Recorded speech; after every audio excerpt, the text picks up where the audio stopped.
to order at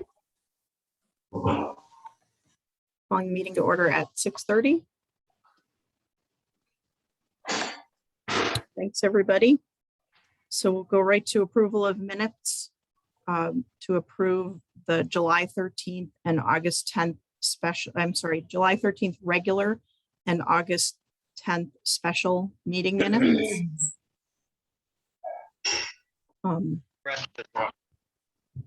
Just looking for a motion. I'd move we approve the minutes for July 13th and August 10th as read. Fantastic. Second. A second, any questions? All those in favor? Aye. Aye. Public communication and comment. We have a two letters. Both are related to food trucks, so I'll read them now, but I'm just going to reserve, being able to refer back to them when we get to food trucks later in the agenda. The first one is from Matt Starr. While reasonable requirements should be in place for food trucks for safety and health, please do not attempt to stop Kent from the ability to enjoy food trucks in town. Mobile food sales have been occurring for years at Chris's Hot Dog Wagon and in the past at Kent Falls State Park. I'm disappointed that the boom of food trucks and trailers across the country, we have not been able to experience reasonable visits of food trucks and all the different foods they offer. Matt Starr. And I also just got a letter from Lissa. Might even still be in the scanner.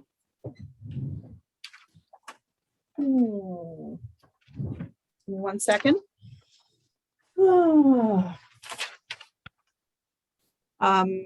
To the Selectman, I would like this letter to be read at your August 17th meeting and recorded into your minutes.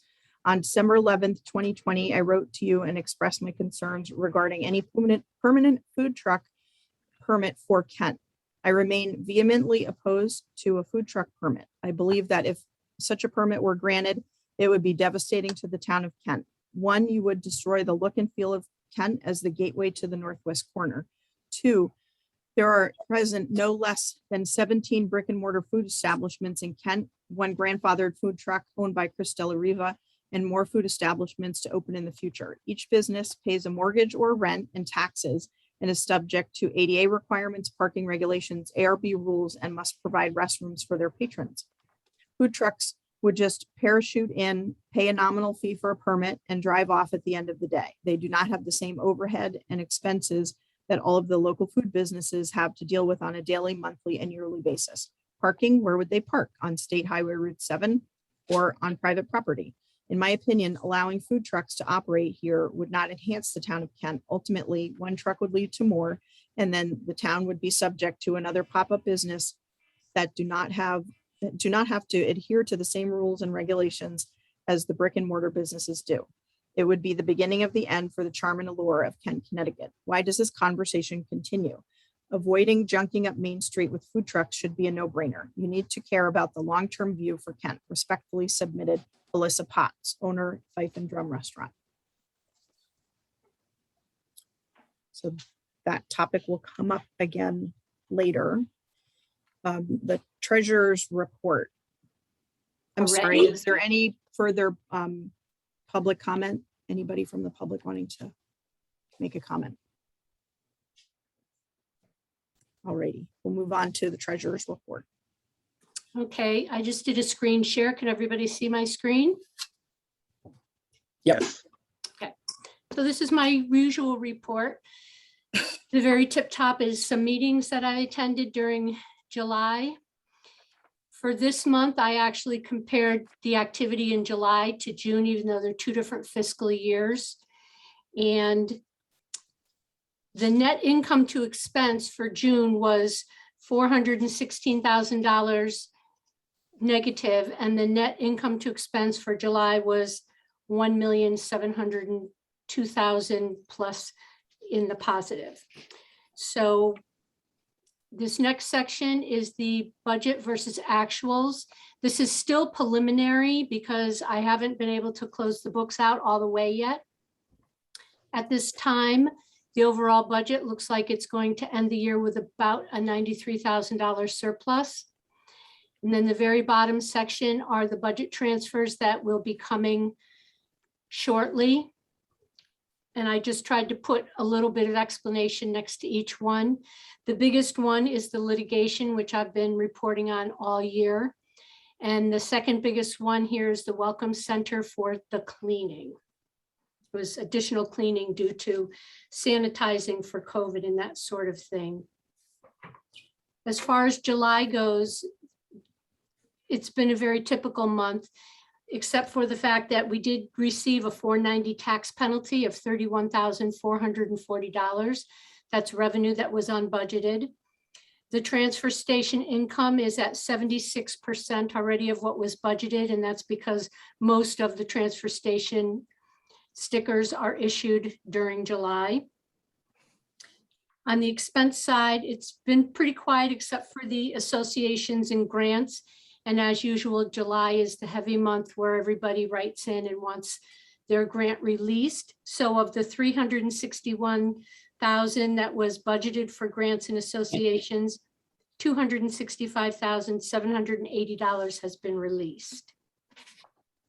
As part of my report before the meeting this afternoon, I did email all the selectmen and all the department heads in the building with a list of invoices that had been submitted by vendor just for the month of June. And this was in response to a comment that Ed had made at the last selectmen's meeting about wanting to see this information. At least that's what I got out of the comment. If it's not what you want to see, clarify your comment and just let me know what it is that you're looking for. That was it. Thank you. Okay, and that's all I have. Great, thanks, Barbara. Next, we have the assessor's report. I saw Jen on the call. Did you want us to share your report on a screen share? Yeah, sure, that'd be great, because I don't have Alrighty. that ability, I guess. Give me 1 second.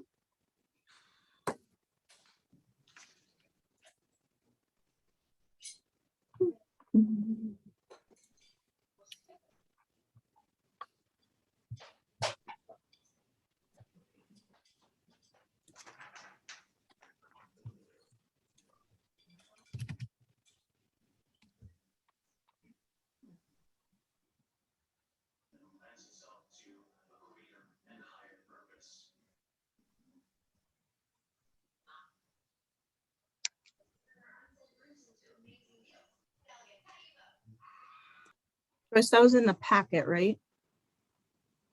I sent it No, to. it came separately. Yeah. Let's Direct just email sent from today. Jen.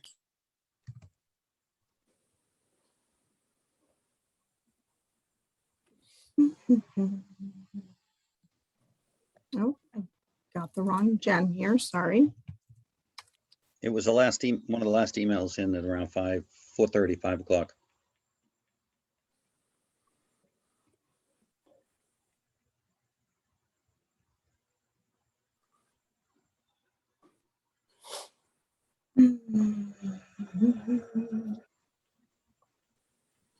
Did that, sorry, I'm looking through a lot of emails. Did that, Joyce, was that from Jen or was it from you?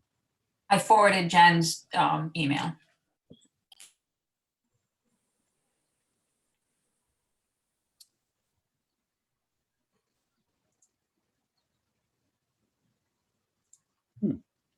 Got it.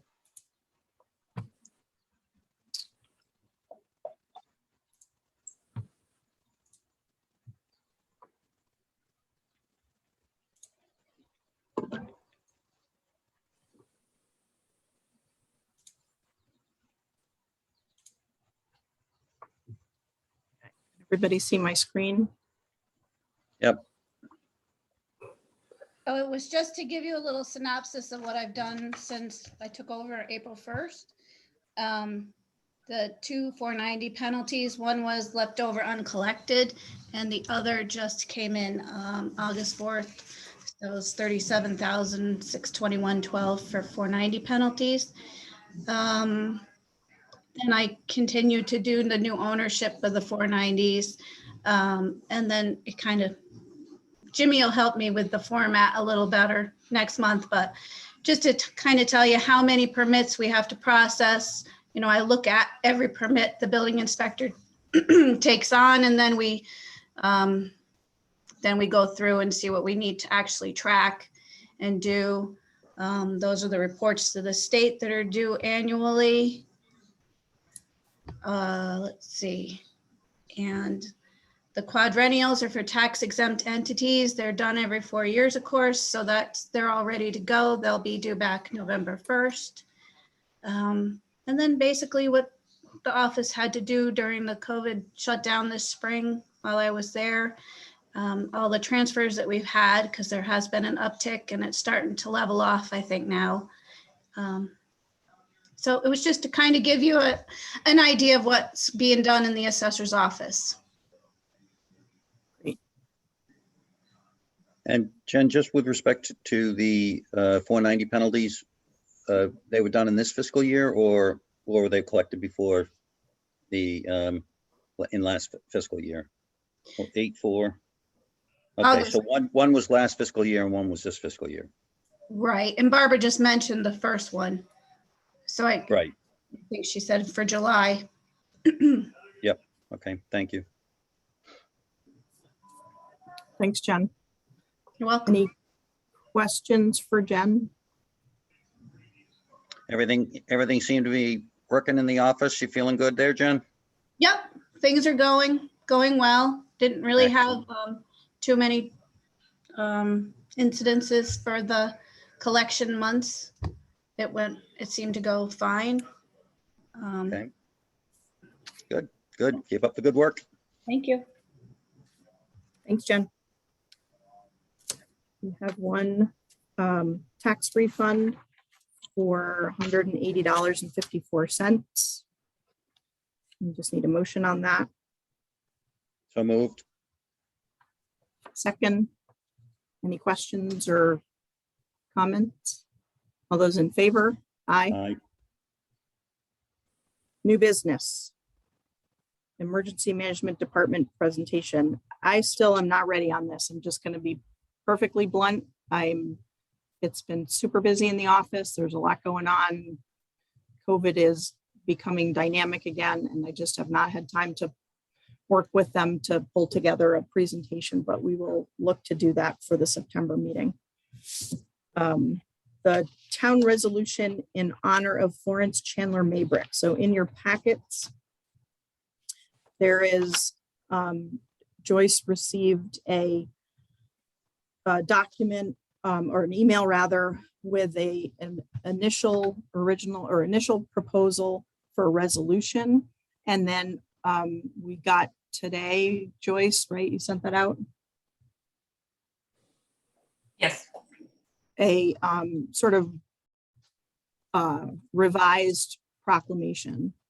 And I think, Ron, are you here to Yes, I am. discuss this topic? Okay. Can you give us a little bit of background and what you've done in New Milford, certainly being sensitive to our 2-page agenda and a long Yes. evening ahead of us, but I want to I'll give you be- some time here. I'll try to, thank you very much. I appreciate it very much. Well, I am in the process of writing a book-length biography of Florence Chandler Maybrick, whom, if you're not familiar with, came to the area in 1941 and lived here for about a quarter century. And the day after she died, and she basically died as a pauper, she lived in a little bungalow close to the border of Kent and Gaylordsville, in New Milford, in Gaylordsville, technically. But she relied on the communities of both Gaylordsville and South Kent School in particular, and her neighbors in South Kent as well. In any case, the 80th anniversary of her passing, I'm sorry, back up a little bit. The reason why she's a historical figure, why she's an important person, the day after she died, her obituary was on the top of the front page of the New York Times. In the advent of the World War,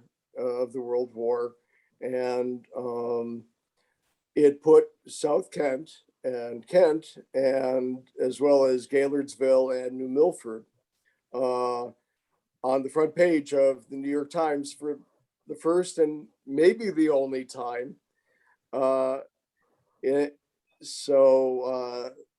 she was famous was because she was accused of poisoning her husband in a famous trial in 1889 in Liverpool. And she ultimately has been proved innocent of it. But there is also a very peculiar connection to the story of Jack the Ripper that has come out as well. And in any case, Florence, as evidence has come forward over time, has been shown to have been basically framed for the murder of her husband and has been exonerated.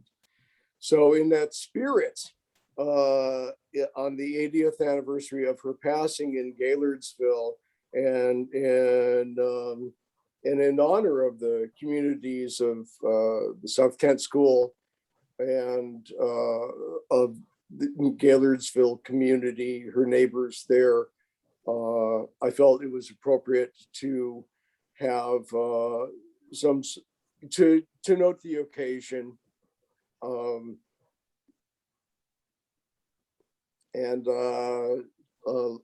The only other thing I would say at this point is that that date is October 23rd. It's a Saturday at 10 o'clock.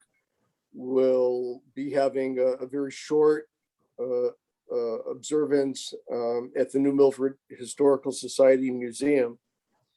And at 4 o'clock at St. Michael's Chapel at South Kent School on October 23rd, we will have a memorial service for her that will be led by Father Steve Klotz there. So that should be special.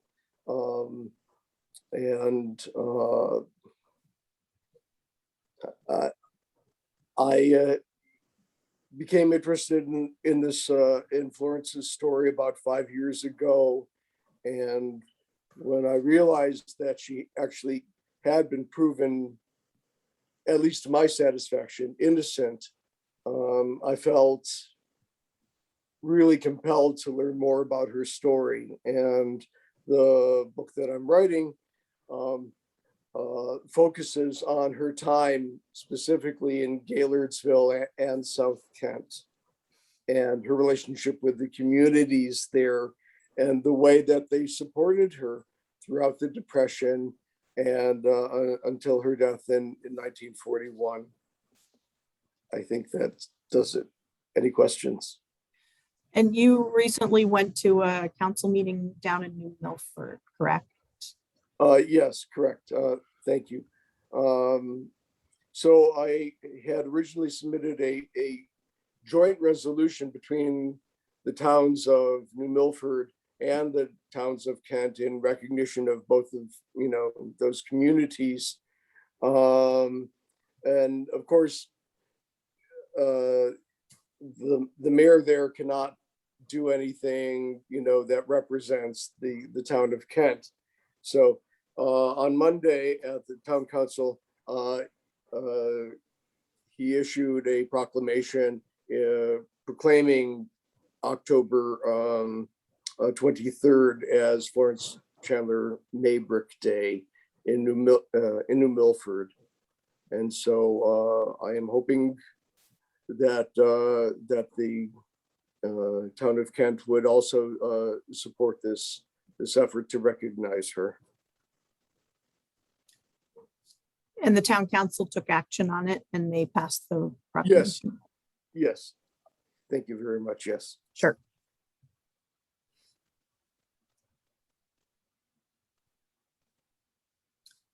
So Chris, Ed, I'd like to just get a discussion on you have the proclamation, correct?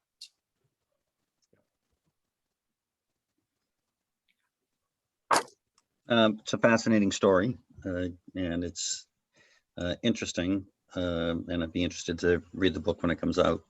The tangential, or as I see it, the tangential tie to Kent is back in a time where there weren't town lines, so to speak, to the degree that we know them now. Have we proclaimed any such other citizen of the town of Kent in any other manner historically? There's a lot of Interesting question. longtime members of town, and maybe Darlene as town clerk. Do you have any frame of reference on Chris's question?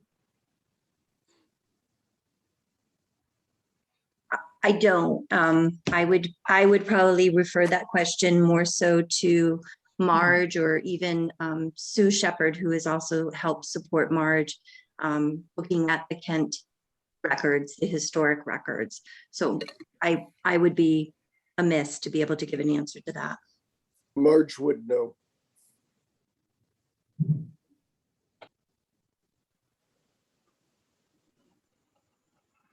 So why don't I reach out to Marge? We still have Well, time. what's you just trying to, it's just a question of really more interest than anything. Right. Is there And a you know, precedent? one, is there a precedence? Two, you know, we've never proclaimed some of the people who are a little bit more involved in the town of Kent, as opposed to a dare I say, and probably not so kindly, a hermit that lived up and down Old Stone Road. You know, there are two parts of it. One, her fascinating trip through time, and the other, which I've heard from you before, on the sort of exoneration factor. She served her time in prison, as I've read, and come to understand. So she did her time, as they said, and she was able to move on in life. So it seems harmless, but it also seems, fruitless is too strong a word, but it seems. Is there? Yeah, I see what Well, you're saying. We want to be respectful She of. is buried, I'm sorry. No, go ahead. She is buried in Kent. She is buried at St. Michael's Cemetery, Mhm. which adjoins the chapel on the campus of South Kent School. And that was her wish, that that be her final resting place. She was not tangentially involved, but ever since the inception of South Kent School, she was deeply involved with the faculty and the staff and the students for the remainder of her time there. Ron, I totally get it. I get it. But, you know, we recently lost someone here in town who was a pillar of the community, whose families run deep. And to me, you know, when do you start proclaiming, and when do you stop proclaiming Mhm. for individuals in time? And if this was somebody who founded Kent, if this is somebody who, you know, I don't know, if there were more of a push than this one person, if there was the Kent Historical Society would behind it, if state genealogical group was Right. behind it, I get it, but Yes. There I'm were- sorry that I did not mention that this effort actually is supported by the New Milford Historical Society, the Galersville Historical Society, the Kent Historical Society, South Kent School, and St. Michael's Chapel. And if I think, if and- that's, And if I can put a Sure. fine point on it, this, her death put South Kent on the front page, at the top of the front page of the New York Times. And you obviously have, a valid point there, but the people, those people that you are referring to, never were of that historical significance. So just as a frame of reference, we recently celebrated the birthday of a resident who's, Connie, helped me out here, Birdsey Northrop Birdsey Northrop. Grant, who was the father of Arbor Day. And we didn't do a proclamation for him. Maybe now in hindsight, we should have. There was a resident who had been long wanting to celebrate that, made that happen a few weeks ago. But the contribution that he made to the world was pretty significant. And Sure. so I would think that he would certainly merit a day proclamation, but I can't speak to anyone else other than the one person that, obviously I do feel, merits attention here. Certainly there are others who are worthy. Yeah, and I guess that's sort of the hard part for me is, if there's a pantheon of people who deserve this, then why isn't it in every town and why isn't it everywhere? And I think we note their special mark in the world with books like yours. And I think we note that with memories and fondness through places like South Kent School. I don't know what the advantage is for proclaiming what is the advantage, Ron? What drives you to get this proclaimed? Because I feel that, a lot of people over time, and certainly still the few people that I've interviewed who actually do remember her, as well as their descendants, they still, for the most part, believe that she murdered her husband. And so making a public proclamation, really the exoneration is part of the point, but also to celebrate a life that after she got out of prison, she lectured on prison reform all over the United States. She testified in front of Congress. I mean, she has really historical significance also. So I'm not disputing anyone else's historical significance. And certainly I can understand if you want to consider the matter further. There's certainly, as mentioned, there is time, before October 23rd.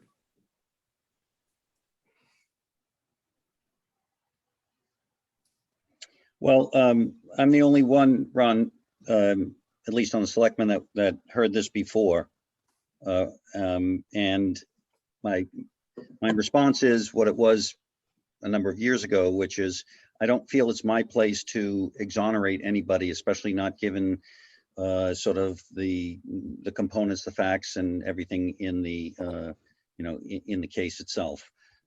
So that's I don't feel the town of Kent should proclaim that as even a portion of it to be part of an exoneration component.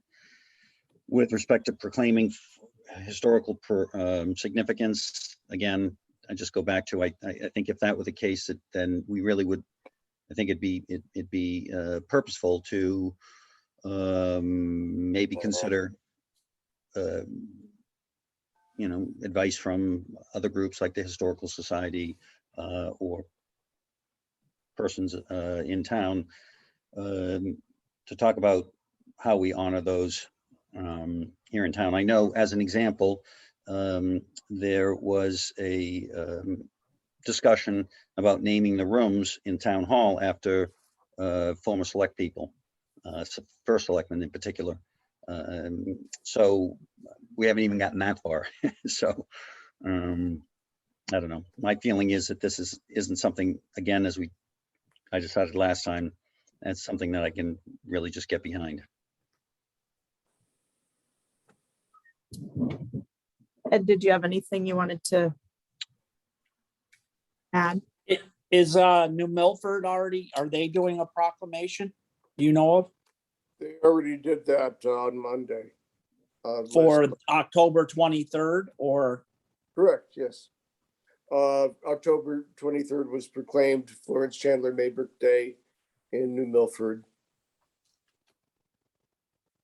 Maybe you should have asked us ahead of time, then we could have just joined Kent and New Milford at the same time. Well, he had. I know, but you know what I'm saying? It just, I did do that, and I was told that unless you were going to have an active discussion with Mayor Pete Bass, that's not something that could really happen, that your municipality has to, Pete Bass cannot issue on something on behalf of the municipality of Kent. So that is why separate proclamations were offered.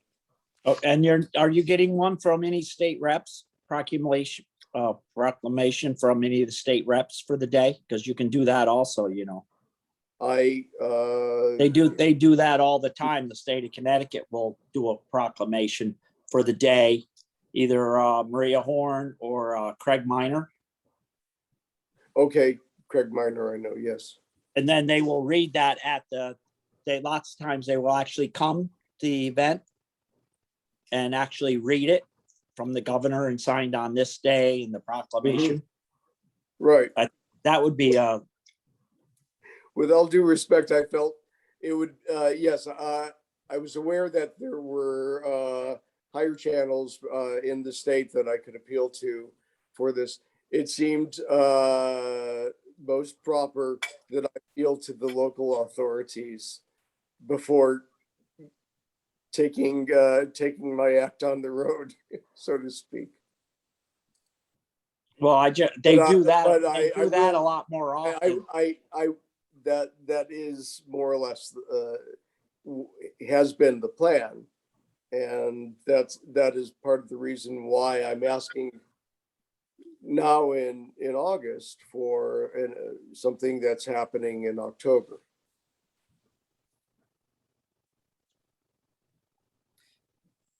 So I'd like to revisit this and be able to have maybe we can get together with Marge, Ron, and have a conversation with her to see if I feel like there's not, usually it's for someone who's provided community service, who's provided, left their left their mark on the town, left the town in a better place. So I'd like to put this over to September or if we have a special meeting in between there, although I don't know if we will because we're so late in the month anyway. But I had sent Marge notice that this was coming up in the hopes that she could also join us. Mhm. But Okay, Uh, so I'll touch base with Marge and then we'll bring it back up in September. okay, Thank you, Ron. well, I realize that you have a long agenda, and I really appreciate the time. Absolutely. And your thoughtfulness, and thank you very much. Thank you. Thanks, Ron. Thanks. Okay. So 7.3, we have some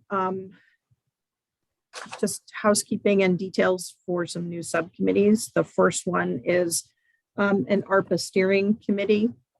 So the members that responded to the ask out to the newsletter were Joe Agley, Patricia Orris, Matt Starr, and Connie Manis. So I'd like to make a motion that the members that are assigned to this ARPA Needs Assessment Committee are Joe Agley, Barbara Hurst, Patricia Orist, Jean Speck, Matt Starr, Connie Manis. And I have that list, Joyce, for you in case you didn't get them all. I'll Just need a second that. second. Any questions? Okay, Just, all those in favor? just Oh, one did you have a question. question? Yeah, Chris? just Oh, questions sorry. in terms of timing. When do you anticipate starting off, and what kind We of had process is there for it? we had a kickoff meeting on Wednesday.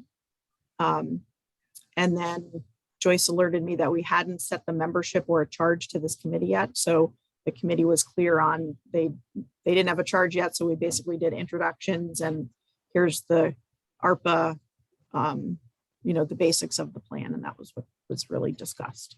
And the And we set up meetings. anticipated timeline, do you? Can we get through just this motion for members and then we can talk about, because that's more charge related. Is that okay? sure. Okay, so all those in favor of that list of members, aye. Thank you. So charge. So the what I came up with was and this is not in the form of a motion, this is just, you know what, I'll put it in the form of a motion and then we can always change something. Motion to enable the ARPA Needs Assessment Committee to conduct a needs assessment to make recommendations to the Board of Selectmen on potential uses for the ARPA funds.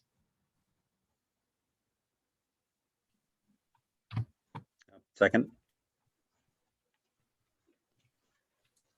All right, so just help me here with the ARPA fund. It's 2 different years. One is funds right now available. Do they expire?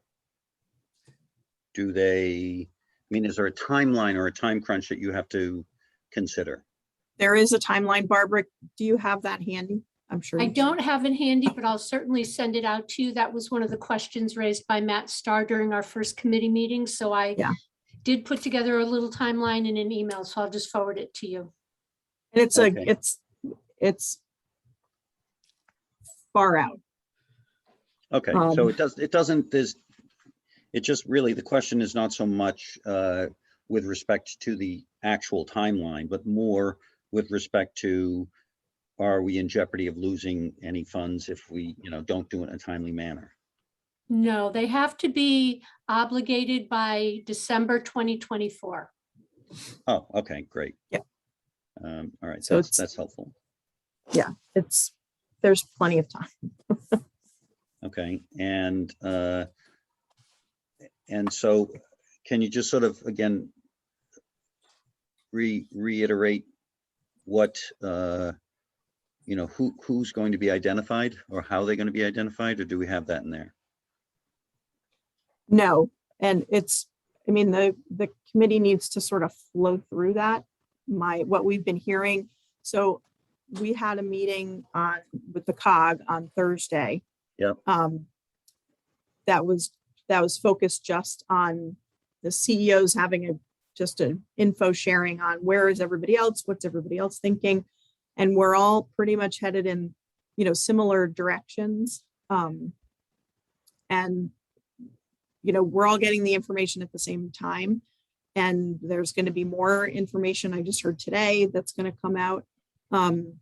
So we're looking at, it's likely going to be mostly moved forward in the form of SurveyMonkey surveys, where Right. we're reaching out to community organization, NGOs, the businesses in town to understand.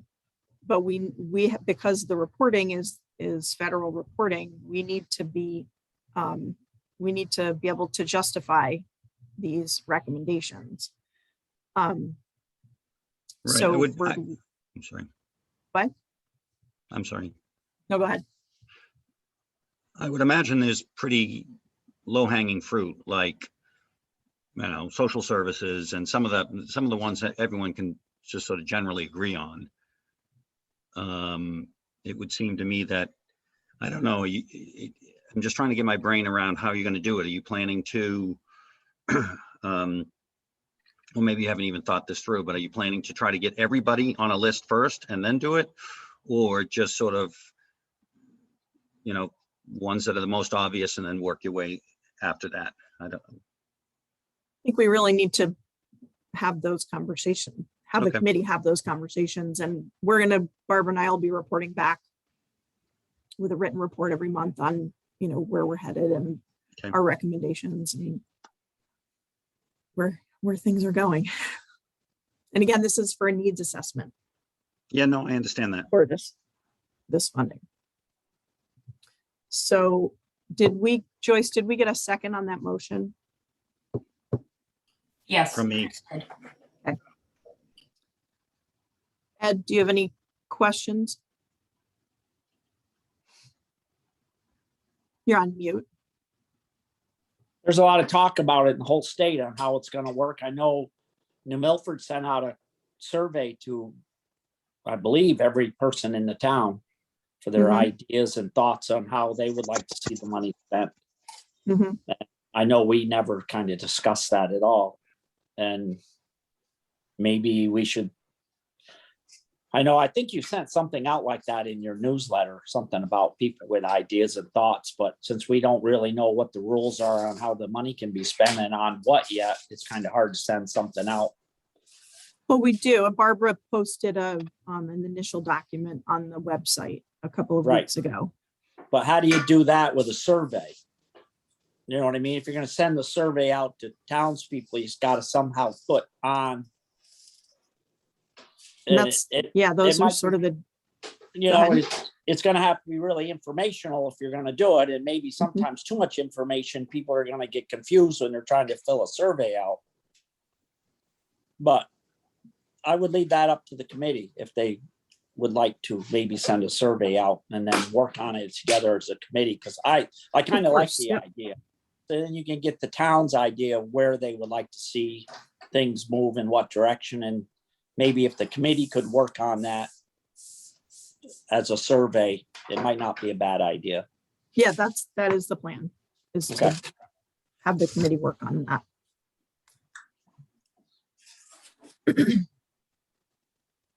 So, Want to anything reread further on the the motion? motion, please?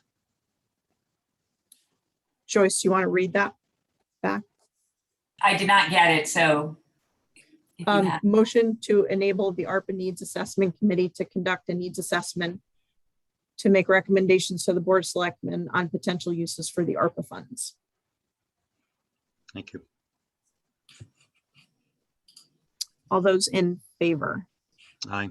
Aye. And Joyce, I'll send this over to you after. Thank you. Affordable Housing Steering Committee. The grant application for, so there's grant funding through Department of Housing for a consultant, we would likely use the COG because they're available to do that. But to hire a professional to assist in the development of this required plan that's due in June of 2022. So that application was submitted. We should get the notice of grant award in September, I believe. I don't know when in September, but in September, that's what I was told. So we should, the recommendation of the COG, and the COG has sent all the CEOs a guidance document of, here's the sort of process that you want to go through, is to create a municipal affordable housing plan steering committee. So I will make a motion to create said committee to develop with the COG a municipal affordable housing plan in accordance with statutory requirements set forth in Connecticut General Statutes 8-30J. I'll need a second to move to discussion. I'll second it then. Thank you. Discussion. So once we hear about so I'll send out in either the September newsletter, or I probably will do it separately and ask to the community. Kent Affordable Housing is very engaged in being notified, and they already knew about the plan requirements coming up. So they'll likely have at least one person be part of that steering committee. There are recommendations of other stakeholders, stakeholder groups to be on that steering committee. So I'll put out an ask, and like planning, and they recommend someone from planning and zoning be on the committee. There's a couple of other stakeholder groups. I don't have the document open right now. So we don't have membership. We won't have that for tonight, but we'll have that come September when we get the notice of grant award, fingers crossed. So really it's just to have a charge so that when I send out a notice to the public to say who would like to be on the steering committee, they have some sort of expectation of what the work of the group is going to be. And it's about roughly an 8-month process. So it will take us right through into the spring, which is typical of that sort of plan development. Is this a Questions? state grant or a federal grant? I don't know if it's a pass through, but it's coming through the State Department of Housing. There might be a federal pass through. Because there's different guidelines for federal grants. Right, and state grants. because we'll be working with the consultant. They're all very well versed in, Right. the grant requirements. Any other questions? We ready to vote? You want me to read it back? No. All those in favor? Aye. All right. Thank you. So I'll get that out to the community. We have on here broadband working group, which should be working group. I'd like to actually hold off until next month on that because I want to talk to Northwest Connects on truly what should be the specific work of this committee, because there's this regional approach through Northwest Connects that is trying to, on a multi-town level, bring these broadband initiatives. But in sort of looking at their website and talking to a couple of folks in the region, not clear on what exactly the work will be of this group. So I just want to, I would just like to talk to them about how we sort of connect into this regional initiative that they're looking at. And with the anticipation of a bunch of funding coming for broadband, with some legislation coming down, I'd like to get more information, if that's okay with everybody. Sure. Kent Sustainability Team. So we passed that resolution a number of months ago. And that that was sort of the enabling document for us to participate in the program, but we didn't set a charge, and nor did we set the membership. So give me 1 second.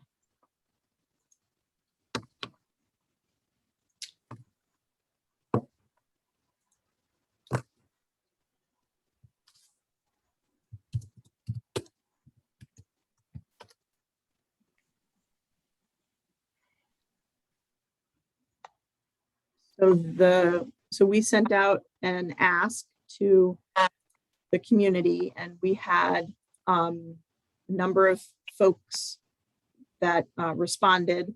Leanna Gant, so I'll put this in the form of a motion. Joyce, the membership would be Leanna Gant, Joanne Wasty, myself. Oh my gosh, I just forgot his last name. Mike from the Housatonic River Commission. Oh, sorry. Mike Mike. Benjamin? Thank you, Mike Benjamin. And I just want to, because we're doing this in a motion, I just want to make sure that I get everybody.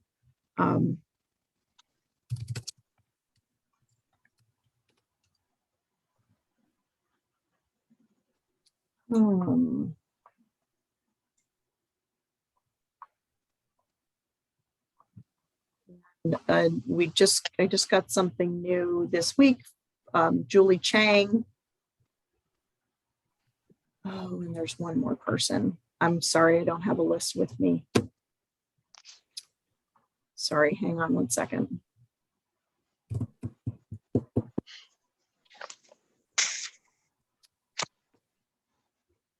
Of all sorts of information and just don't have a list of all the names of people.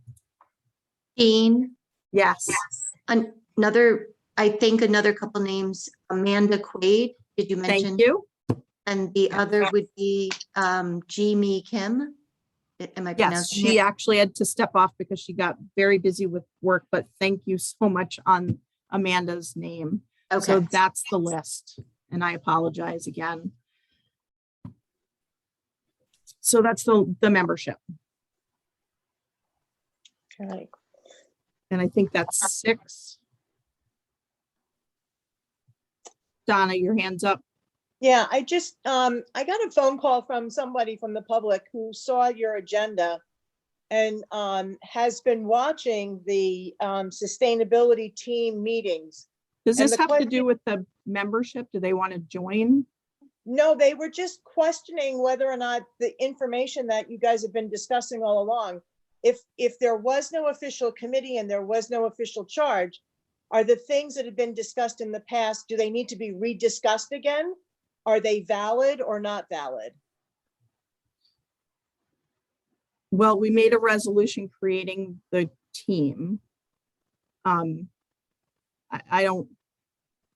think there's been good intent. The meetings have been noticed. They've been, properly warned. I don't think there's any bad faith on anybody's part.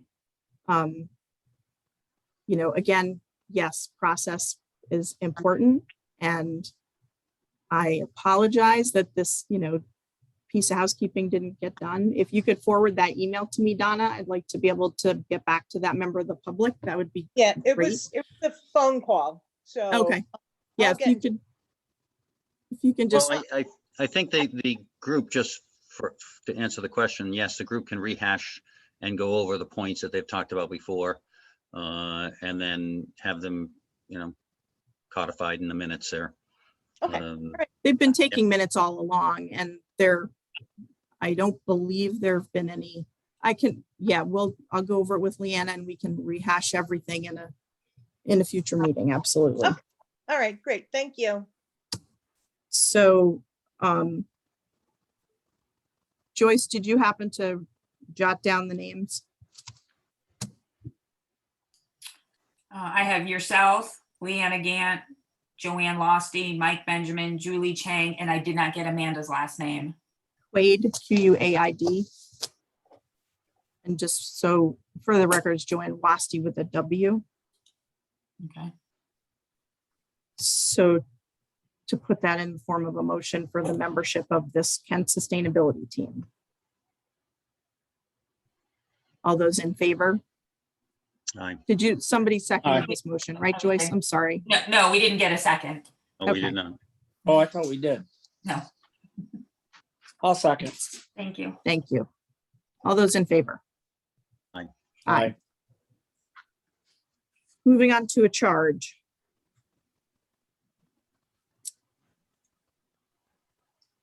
Well, doesn't the So- resolution didn't that resolution outline the charge itself? I believe it does. And we accepted that. Right. So I would recommend that we go and refer to that resolution as the charge. Because there are agree. timelines, right? There are timelines and there's, Right, very basic. yeah, just, but on meeting at least quarterly and reporting annually to the Board of Selectmen on the progress of activities towards sustainable CT certification with reports and presentations made publicly available.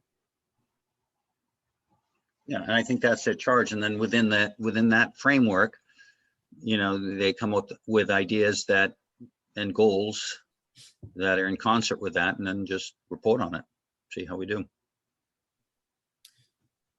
So the charge, do you want the charge to be, I'm just, because we need to come up with something.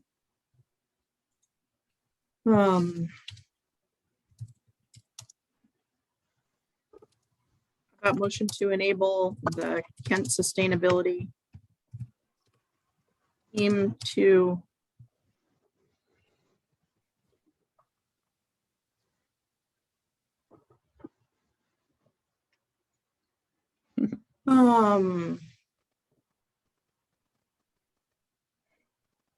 just reading the resolution.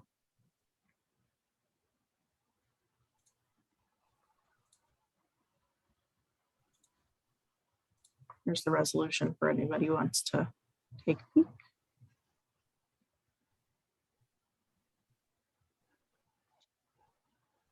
So I think it's the resolve that to focus attention and efforts within the town on matters of sustainability in order to promote local initiatives and actions towards sustainable CT certification. That's the goal, is it not?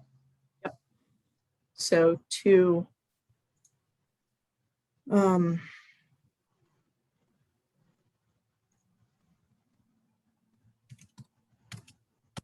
progress towards certification in the sustainable CT program.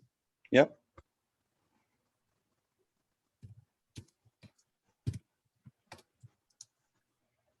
Towards certification in accordance with.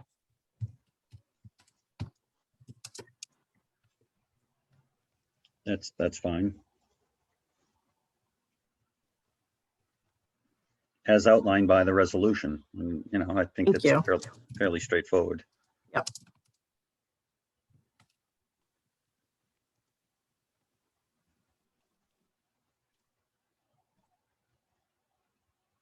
Okay, motion to enable the Kent Sustainability Team to progress towards certification in accordance with the Sustainable CT program as outlined by the resolution passed by the Board of Selectmen.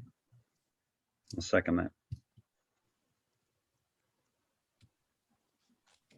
Any further questions? Ed? Nope.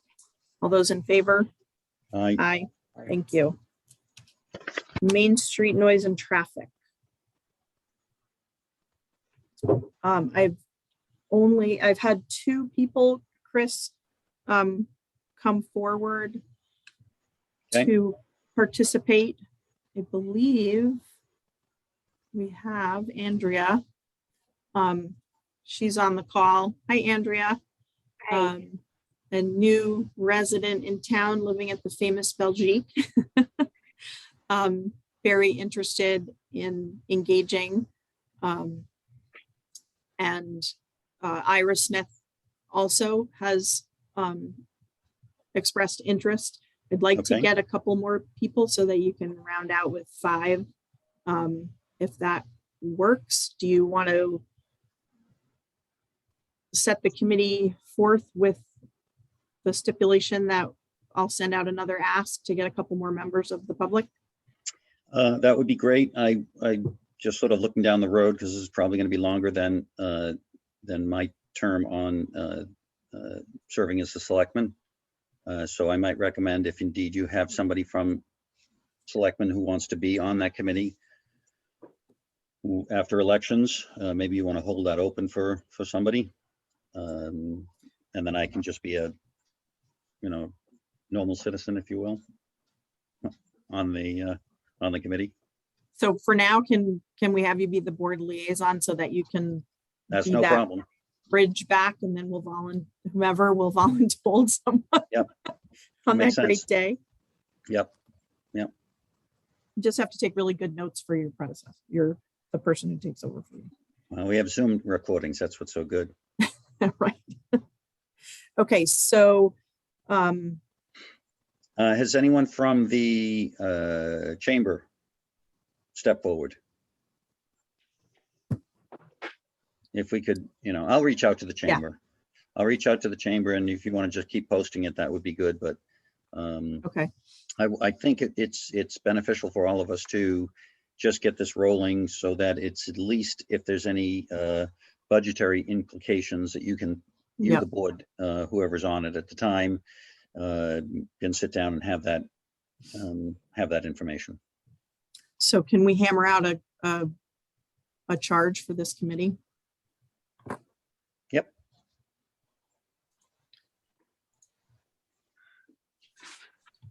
I mean, I think the overall goal of what we were seeking was to have some input from the town as to identifying traffic issues and noise issues, and having some recommendations as to how to mitigate that, solve it,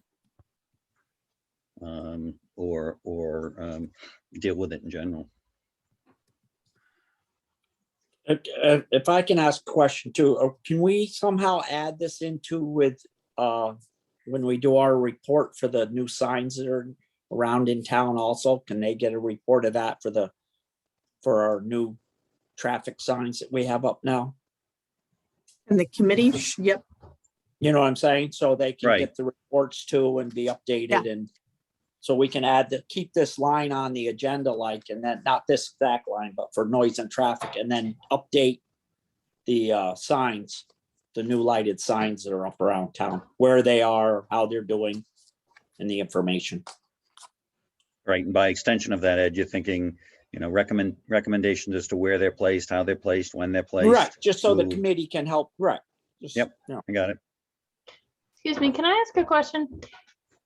Has the town ever considered a noise ordinance? I don't remember it ever happening. I don't believe so. And it seems logical that if there's concern about noise, then there should be a consideration of a noise ordinance, because I know that the state police cannot enforce anything without an ordinance, if I understand that correctly. That might be a likely result, Lynn. Yep. The only thing that I can remember is about the noise ordinance from years ago is when people were complaining about the straight pipes on motorcycles, and the police were involved, saying they didn't have meters for decibel readings. And that ended up being a whole kind of we spent a lot of time and it ended up nothing happening with it. So there was an ordinance being discussed about vehicle noise, but I don't think there was an ordinance being pushed at any time. There was talk and discussion about loud music from different residents, but the police have no really way of determining how high a decibel is. So they kind of just go and ask people to turn it down. But I'm not sure how it would work in it. Well, I wonder if with today's technology, that might be very different now. Trouble is the state police had problems with calibration, because if they go to court, then they have to show when it was calibrated last. And that's why they gave up on the motorcycle one. Well, I think Right. we investigate it though.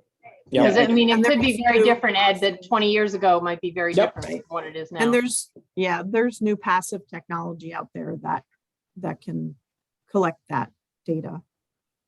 yeah, and I want to, again, this is all good discussion for a committee because, Exactly.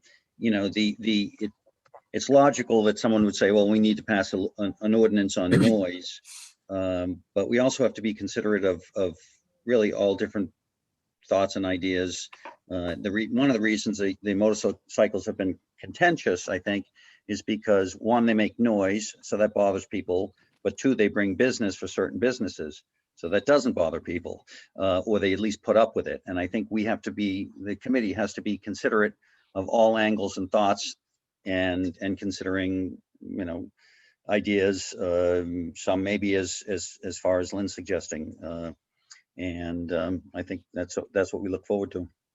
So I'm gonna make a motion to enable a noise and traffic committee to make recommendations to the Board of Selectmen regarding noise and traffic issues and concerns.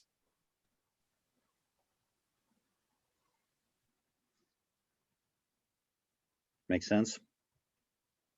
And Second. I'd that be a happy second? to help. And I'd be happy to help you out with that committee also, Chris, Okay, whatever you need. So Are we ready to vote? Mhm. All those in favor? Aye. Aye. aye. So what's the appetite for assigning a membership? If we can assign a membership with, and more members can be appointed by the board. Because right Well, now it would be 1, 2, 3, 4 of you Okay, adding Ed. that's with Ed. Yep. And do we have Andrew on it as ad hoc? Not as a member, but I I mean, I think it would be appropriate to have him on. Doesn't that make sense, Ed? I agree. If he can be on it, yeah. Can he be on it, Gene? I mean, is there any reason why he can't be on it? I don't know. I would have to check with them. Right. Yeah, I don't know either. But we can assign the 4 and Call And him then in for come- witness and testimony? okay. I like it. I'm gonna make a motion that we assign the members as Andrea, help me out with your last name, Shaney. My name is Okay. Andrea Shaney. Yep. Shaney, I got it right. Andrea Shaney, Chris Garrity, Iris Smith, Ed Mattson. And And we'll fulfill one more yes, to make it a 5-person committee.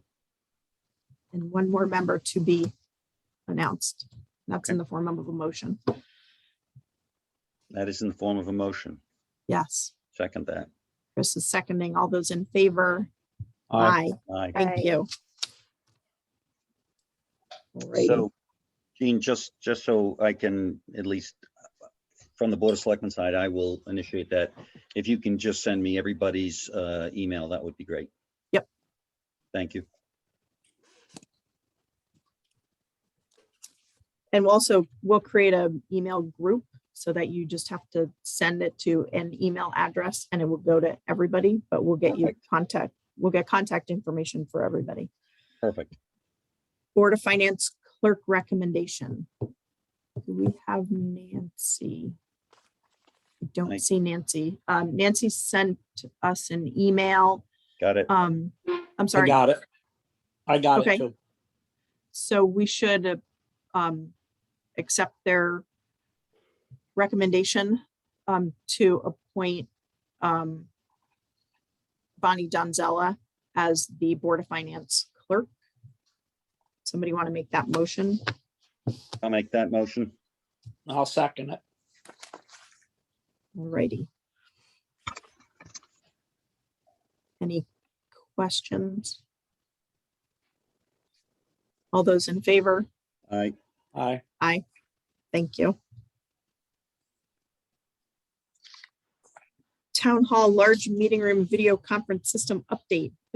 That's a long topic. We've been back and forth with Randy. There's some confusion about the requirement of when it comes to hybrid meetings. Randy I believe he's going to get us some advisory this week. As you all know, things continue to change. I just looked at the map again before the meeting, and the towns in Connecticut are, the Delta variant is continuing to sort of go north and east and north and west, but has not, all of our towns, I believe New Milford even, are all continuing to be gray, which is a good thing. But I mean, everything you're seeing in the news is pretty tough. I'm sorry, New Milford is orange at this point, but the rest of the towns to the north are all, continue to be gray. We have fewer than under 5 cases per week. And I don't know if that's because it's not enough data or if it's actually 4 cases over the past 2 weeks for a rolling average. We are going to start getting information back from Torrington Area Health Department again. So I don't really have an answer. What Barbara has understood in the ARPA funding, we cannot use the ARPA funds for outfitting technology in the meeting room. So we would have to figure out where we would come up with the funding for that. And we've gotten quotes anywhere from, Joyce, what was the high end? I think it was 20,000. And then we've had, we got a quote from Harwinton System that was, I think it was 3,000, correct? The quote that we got from the Harwinton. yeah, I don't know how necessary it is to push this until we really have a clear understanding of A, how we're going to be doing meetings, and B, having somebody else proof it before we do, meaning, pick Salisbury or Cornwall or somebody else who's already started it on the level. Because I think, it'll probably be dynamically changing because, the cameras will be better. Right. So let's just table this. Okay. Senior Center Programming Proposal Update, Leah, I saw you. Leah is in the Cindy Brady position. For Can you pull up the budget, Jean, please? which budget? The one that Leah sent us all. Thank And you. there is an error in that. So thank God I'm not the town treasurer. It's $100 error. The total should be, once you get In it our up, I'll tell favor, I hope. you. Yeah. Joyce, was that in our packet? Sorry, Yes. Yeah, just Yep. easier for me to get it from there.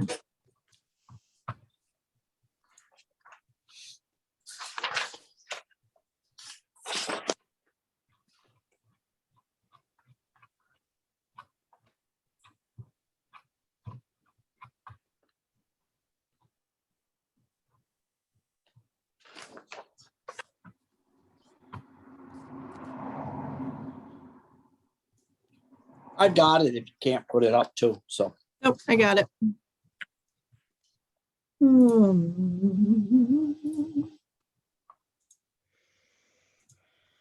Okay, anybody see that? yep, So thank the you. total at the bottom should be 7121, not what's there. So I was off by $100. Got it. 9, 10, 11, yep. Okay. And I believe, Chris, you were the one that had asked for one sheet, Yep, this is just helpful. what it looks like in money. I did talk to one of the IT guys that we use at Town Hall about the cost of internet and wireless. I talked to him also about if we had to purchase a desktop and a printer, but he mentioned that he has some reconditioned stuff that would be great. I mean, it doesn't have to be brand new just because it's going to be a more complete program. So some of this can be somewhat inflated only, and I didn't want to come back to you again. I just wanted to come up with a good solid figure that, there could definitely be some money left over in the table. And this is just looking at it as from September 1st, 21 to through June 30th of 22.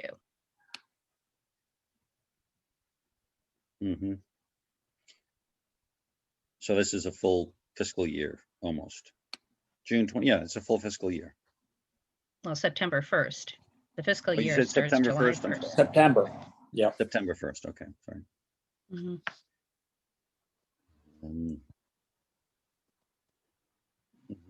And so getting compensation for the senior coordinator, that is to the assistant that you're going to No, the hire? assistant or- was given, no, the assistant was given 4 additional hours to be there to implement programming. And that was done in the previous budget, but because of COVID, those hours became used and the senior center was closed. Those hours became used for the food bank because the workload there just went through the roof.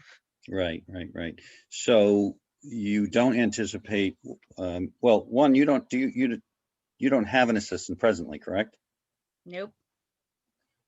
Okay, so I'm just trying to understand the coordination is, are we planning to have an assistant do that, or is it going to be you, or how is it implemented? No, the responsibility would be with the director. The director. Under the role of coordination. And So who is the all director? programs selected and provided would be by the director. The assistant would be there just to implement those programs. And who is the director?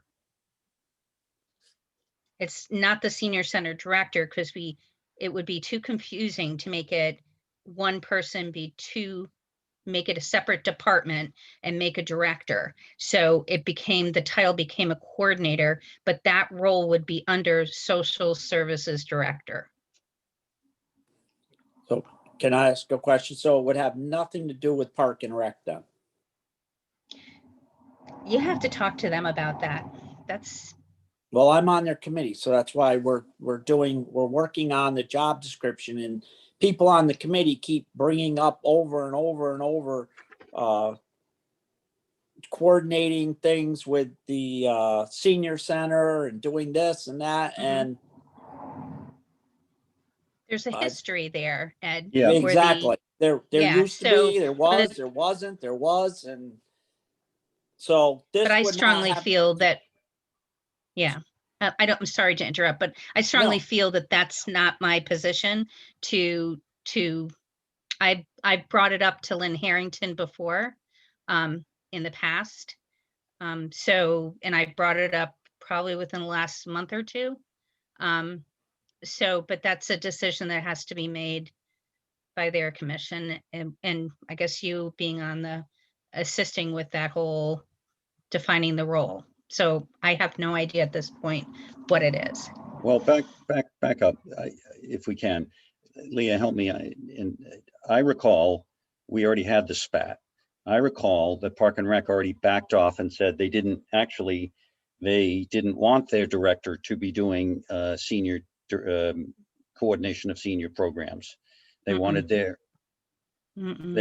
if I remember correctly, the Park and Rec was frustrated that they were not getting as much activity for children and sports than they were for seniors.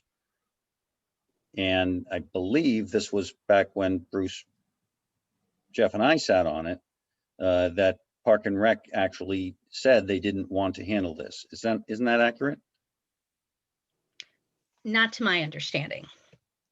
Okay.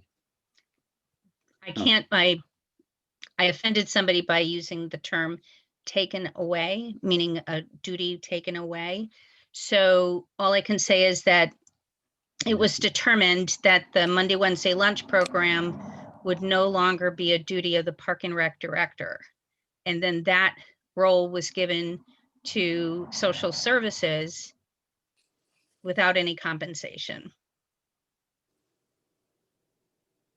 Right. And that's That- the so only that's what- solid thing That's I what I have. was referring to. Mhm. But beyond that, so Ed, do you have any understanding as to what Park and Rec does over there? No, and that, well, I do, but that's why we're trying to form this new hiring committee and we're actually really going over the job description right now. And so me being Ed, I asked those questions like, well, who's in charge of the seniors going to the flower show? And coordinating that kind of, well, they said Leslie Ferris, the park director, used to do it. So I'm trying to just steer the people into what the job description of the park and rec director is going to be and what this now senior center coordinator is. So we don't all of a sudden end up with 3 people all doing the same job kind of, and making sure we know where we're going. And that's why that's why I asked you, Leah, where we're going, because it seems like everybody wants to have a title, but nobody seems to be doing I'm not sure who does the work for some of them. All I can talk about is what historically happened over there. Right. But, and was at different points, the Park and Rec director did all different kinds of programming. It's a senior center, holiday activities, Right. you know, recreational activities at the center itself. But then over the years, I don't know if it was ever well defined, because over the years, it would happen some years, certain activities, and then the next year it wouldn't happen. Right. So that's my point. That's yeah. why I'm asking you. We kind of need to sit down and figure out to make sure these new job descriptions that we're trying to write now and work or hire someone for knows exactly what they're supposed to be doing and what they're not supposed to be doing. And that would be great, because it doesn't make any sense in to the me. past, Go ahead. okay, in the past, it was so gray as to whose role was what role. And there wasn't one person, and this is actually stuff I've talked to you about as a board previously, since I brought this up. Right. It just made it, there was no one person to go to, and you didn't always know who to go to, and who was in charge of what, and who was responsible in the end for what. And part of the concept of having a coordinator is somebody that sets up the schedule and is responsible for that schedule in the end.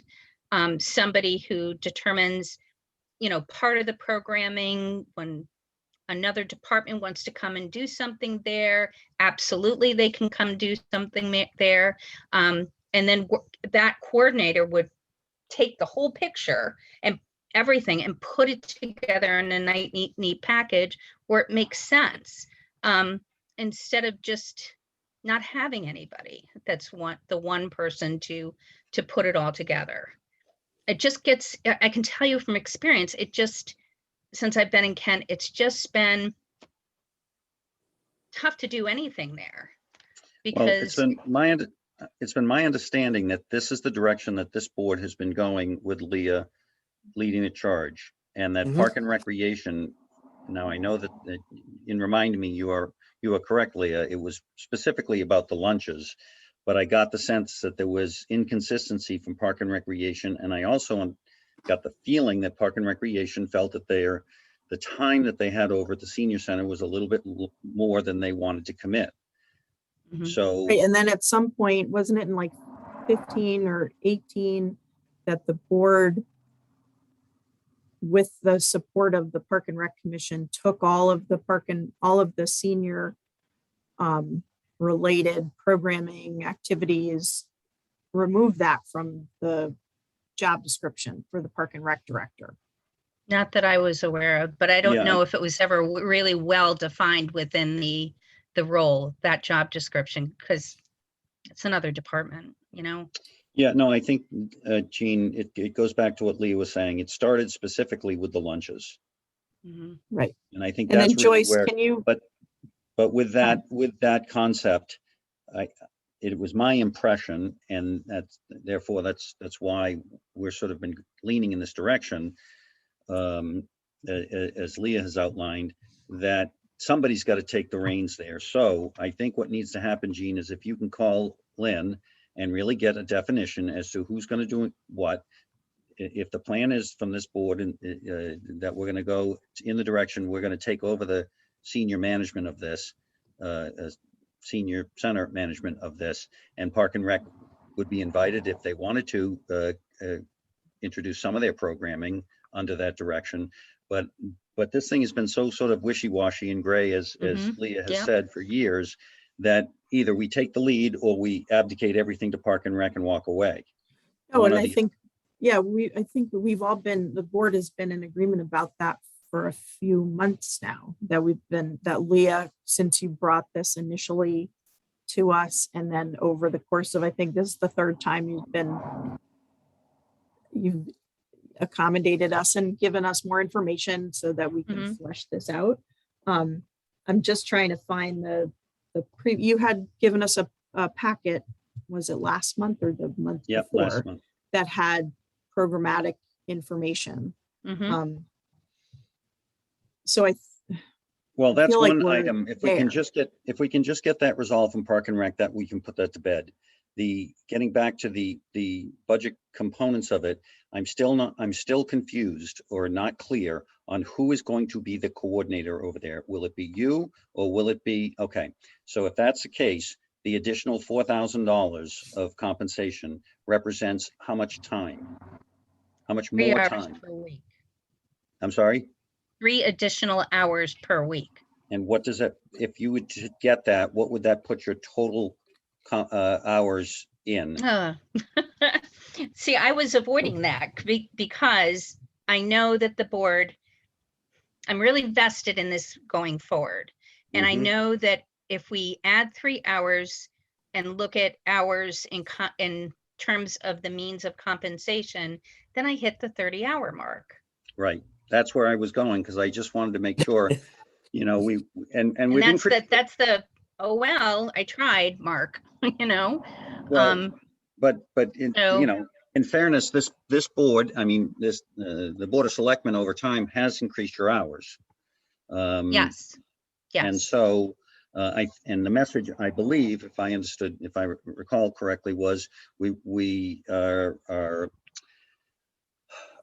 support your efforts, not yours, but your department's efforts, and understand that it requires considerable hours, but always wanted to keep it under and not make it a full-time position. Mhm. So the trepidation that I have is making your position a full-time position. And that's where I thought, at least where I thought it was going, was the assistant would be the one doing most of that coordination under the guidance of you as the director. No, that was never it was never presented that way from the start. Okay, well, maybe So- I just got off on that tangent. Mhm. Or maybe we just didn't address the 30-hour issue right up front, which, may have been maybe a different way of doing it. But to me, that adds a wrinkle, because then you become a full-time employee, do you not? At 30 hours? If you're looking at purely as hours, yep. Yeah. I mean, okay. I can't help it. I mean, what am I No, gonna I don't do? think this is it's not a blame thing. It's a really just a reality check. It's okay, if we want to do that. So that's, I guess, why I had in my head, we were not doing that. The workaround was to get the assistant. And so to that degree, I think that's something that the board has to consider, because, we then go into a whole nother budgeting level at that point. So while I may have been off on a tangent and a track of an assistant, can a system like that work? Do you envision that, where if you had an assistant who would be there and you could direct Mhm. them and outline it Mhm. for them? Yep, and I would be doing hours over there too. It wouldn't be just that the assistant's the only person from the social services department that would be there at any given time, because I'm also the municipal agent for the elderly. And the whole focus was to try to get the senior center more developed and have municipal agent, availability for intake for programs that are senior specific. And some that are not, that are all age groups, to be able to be done at the senior center to further develop it, because that's where we are. We're at really at a beginning point of having the opportunity to develop that. So, and also to bring in other pieces that make it more intergenerational, which is where the kind of the push is with senior centers Look, in the future. So I have been very excited about the programming and the talk that you've laid out. I think Ed and Jean have as well. I don't think that's what's specifically at really on the table, or at least the main discussion at this point. It's really taking, in doing so, if we arrange this, it's going to, the added metrics to this is another person coming on full time, and that has to be explained to the whole town. So I think really, Jean, the first thing is to find out what Park and Rec expectations are there. I would personally prefer to see us handling it under social services. I think it's going to be a tough sell to try to, take another position of social services now, another department, making it full time. But if you can find out from Park and Rec exactly what they expect or want or are claiming over there, I think that would be very helpful. So Ed, as the Board of Selectmen liaison to the Park and Rec, can you take those questions back to Park and Rec? I would be more than happy to. That would be great. Because when do you guys meet? When do you guys meet next? I think we have a special meeting this week. I've got to look it up. It might even be tomorrow night. Today's Tuesday, right? I don't. There was one. No, there was didn't one last schedule it night. yet. Right. The regular meeting was last night. Right. So we're So gonna are have we waiting another month? No, we're we're gonna gonna have we're gonna have a special meeting for the hiring committee and job description here coming up soon. Right, but this would need to go to the commission, not that committee. Right. But so I think again, Jean, if you can just talk to the chair and ask specifically what the tenor is, then I think that's going to help us get clarity. And then it does have to go to the board. And if they know, if Park and Rec, maybe they don't know what we're thinking here, but if Park and Recreation says absolutely not, this is what we do, or at least that's what you're going to get, we need to then slow this boat. If Park and Recreation is saying, go at it, I'll talk to my membership and we'll convene a special meeting to make sure that that's, you guys are handling it, then we have to figure out how to implement what we're thinking. That's just sort of the way I see it. And I think we're talking September 1st was the desire, of course, with how does COVID play into your thought process, Leah? I've already contacted emergency management, and Eric Epstein has been working really hard at coming up with a plan, because the governor has put some of that onto the decision-making of each individual municipality. He's been working on putting together a plan. So that's great. You're the model, the big model we've worked off of is Sherman. Yes. Do you have any insight as to how they're handling it, or how they're handling it presently? Presently, I think they're open. I'm not sure what capacity they're at. I can check and give Suzette a call.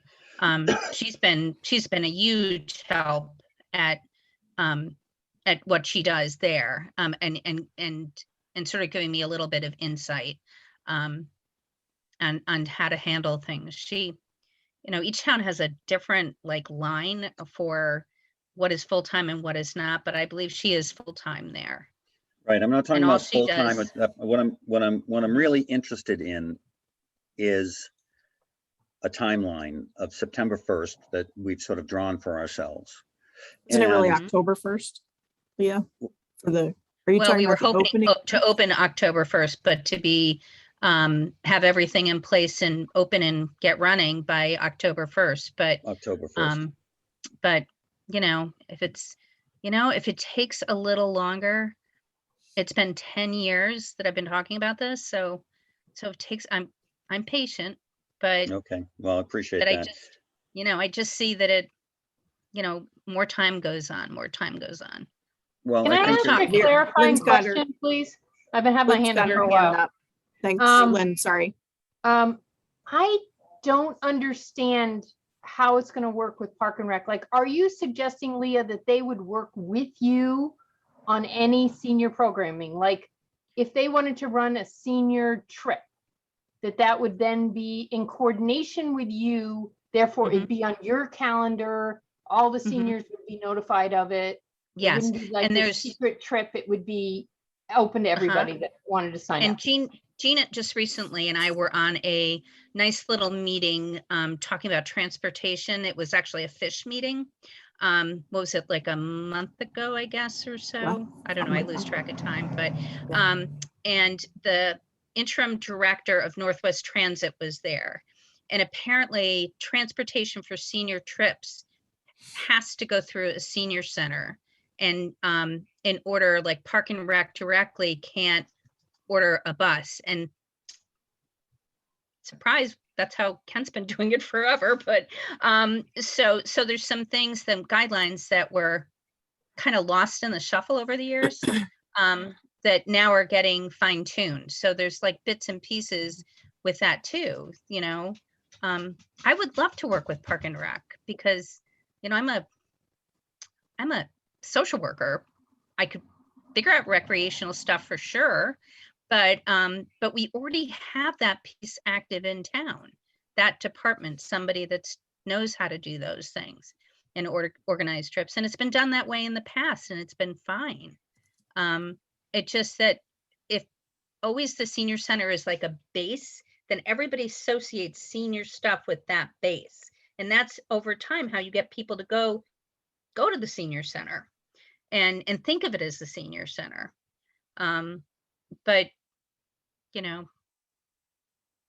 we'll So see. it's really setting up a system where there's coordination. That's what you're talking Yes. about. Setting up a Yes. system with Park and Rec for coordination with the senior Mhm. center.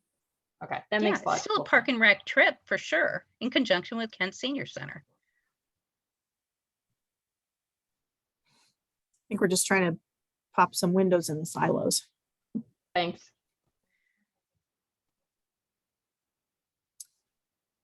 Thanks, Leah. So I think we Okay, have our thank you. marching orders. Okay, So we'll see you next meeting, because I think we just need to keep this rolling. yeah, I'm And not we giving do up. Park and Rec does have a meeting tomorrow night. We do have a director search committee meeting tomorrow night, so. I thought we did, so, but no, that sounds good because it's still, as funny as it sounds, when you look on the job description, it still shows adult bus program things, so Right, and on the Park and Rec job description, so. right, but Joyce wasn't that taken off the job description? Or what, didn't the previous board? Right, there's a Decide, kind of but a it thing just of was what never- one is approved and what one isn't approved also. There's a between Right, I that, so think- we'll be Yeah, I think discussing there's it an, tomorrow night. I think we're working on an old version of the Park and Rec. I job have the description. old and the new one, so it kind of conflicts each other, so, yeah. So 8.4 peddler permit food trucks. So I sent out the food truck ordinances from Sharon and North Canaan to the board. We need to discuss where we want this to go. Well, I thought our last discussion was we were going to do a town meeting on it. Nope, That was, you guys wanted to see the other two. well, that too, but I thought and correct me if I'm wrong, but I thought that was the goal, was to get the town's input, rather than just get letters from people who either happy, want it or don't want it.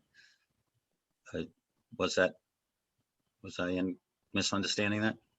So I had wanted to do a meeting, but then during the discussion, we got away from that, and the way that where we ended up was looking at these two other towns to see, Mhm.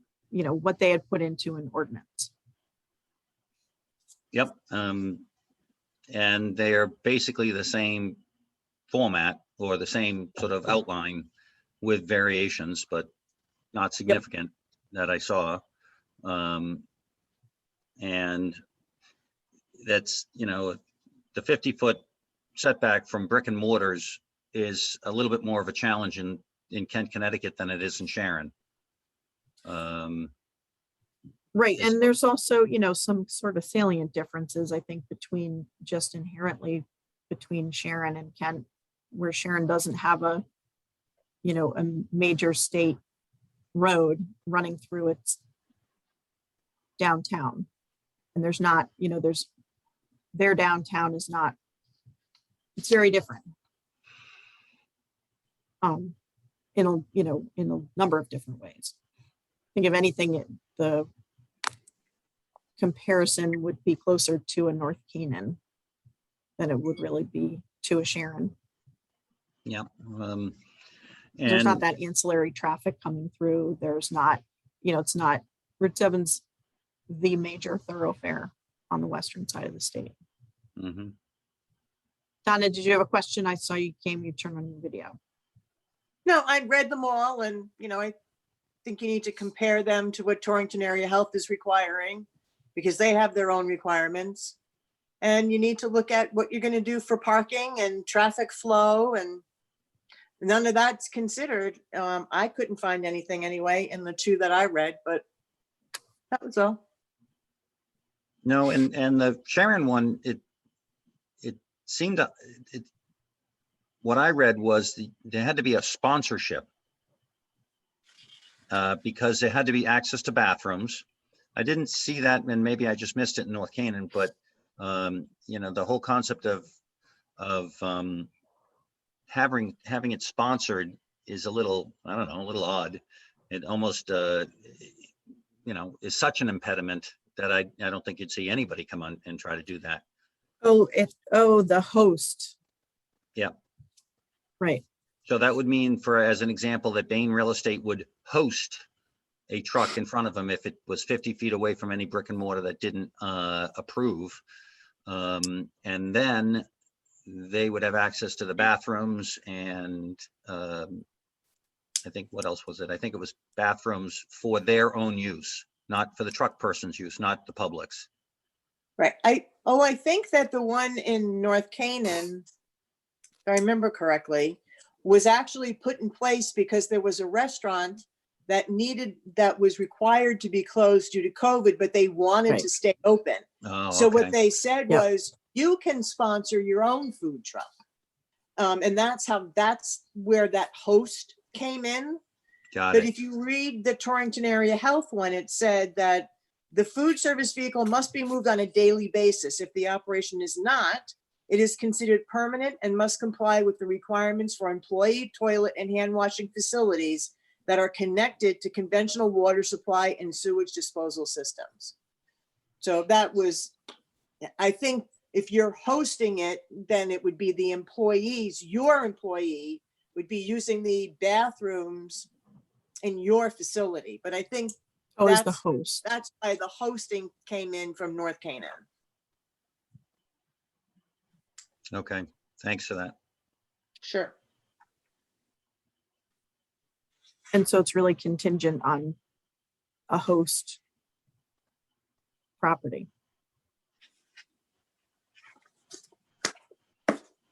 I think that was how they were getting around it. So that one restaurant could actually stay in business.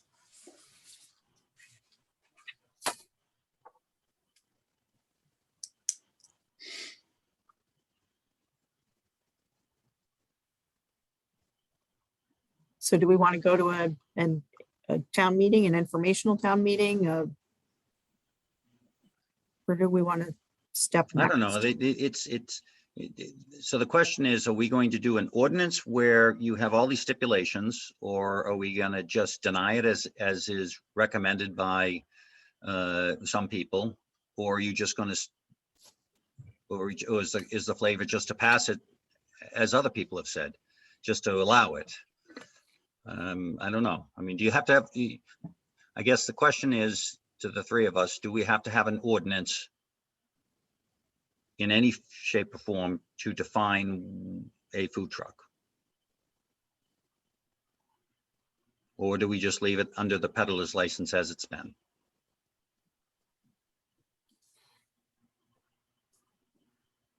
And then that's the first question. And the second question is, how do we make that assessment? Good, bad, or indifferent, but without really getting more than just 3 or 4 letters or people who stop us on the street. I mean, I'm neither for them nor against them. I just don't understand how to handle them in the process. Well, the way that it's, so if sort of thinking about it a little bit in the converse, if nothing is done as it is right now, the only allowance for a food truck is if it's on private property and there's no charging for the food, and they're under the Torrington Area Health Department guidelines. Right. And so far, that's not really brought anybody who wanted to have a food truck here, unless it's sponsored by somebody. I've had, I think, 3, maybe 4. The 4th was just an inquiry. 3 were, I'm having a private event on my property. Right. And we're bringing in an ice cream truck for dessert for the guests. And that is allowed presently, is it not? There's nothing to not allow it. Okay. How about if somebody wanted to just come and park in front of my office, could they do that and just get a permit to do that? That's the big question on the table right now. Well, I'm just, Can they do it under the peddler's license?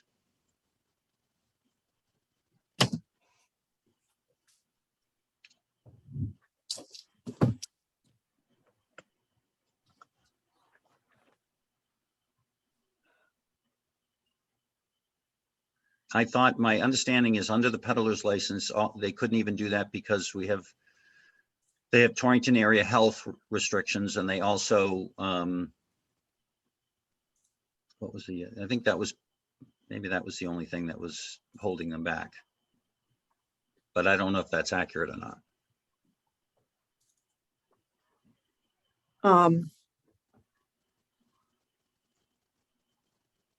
I'm pulling up the ordinance.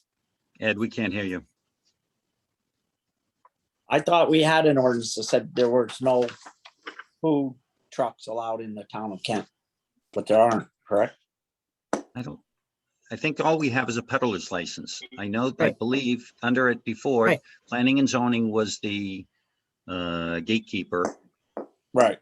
and then have determined that that it is not under their, under their jurisdiction. But if the fallback is the peddler's license, the question that I have is, does that mean that I can bring a food truck in tomorrow and park on the street and sell, hamburgers? I think you need to get a Route 7 encroachment permit, or not an encroachment permit, but if you're going to park in front of Bain on Route 7, you're on a state highway. I don't know. I think you're gonna run into a whole different situation, because if he has the window facing the sidewalk, then you're gonna have more of a headache. Well, I would hope like heck it doesn't face out towards Route 7. Right, no, that's what I'm saying. So it wouldn't be a motor vehicle moving situation. Mhm. Well, I don't know. I don't know what DOT's rules are for public, vendors on their street. I just don't know. I don't know either. Donna, do you have any visibility on that? Nope, I do not, because No. because it was never listed as an approved use in our regulations, therefore it wasn't approved. It was not something that I ever pursued, but something that I would caution you to do if you're thinking about allowing things on Route 7. Yeah, I'd have to get in touch with DOT. Because I have no idea. So the ordinance is up on everybody's screen right now. Right, so it just says, a Class A license means a license issued to the town by a nonprofit organization or representative thereof, so right. that's not it. Town person, organization not qualified is hawker peddler means a person, okay, so that's just a definition. Yeah. Where is, so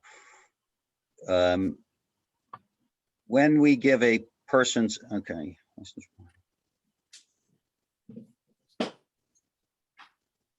Peddler's license from first selectman, okay.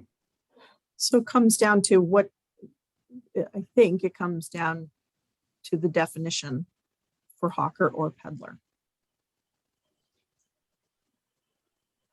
Because allowing the engagement in 2.1 is based on the definition.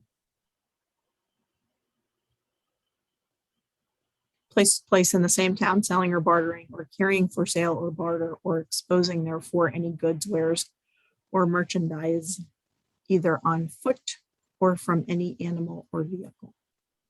Right, but going down to 2.1, it says you have to get a peddler's license from the first selectman.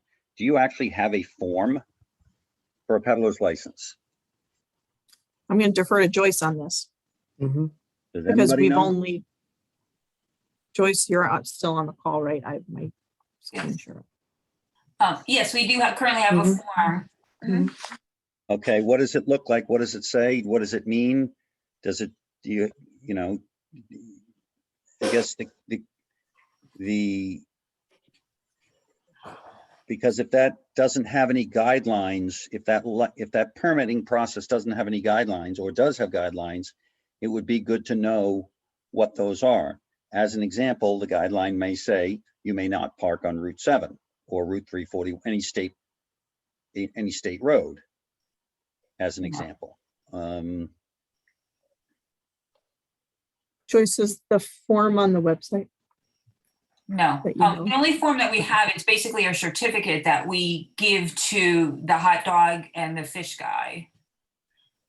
They don't actually, it's just a renewable kind of a certificate. Okay, does that speak to Torrington Area Health guidelines at all? Do you know? No, Mhm.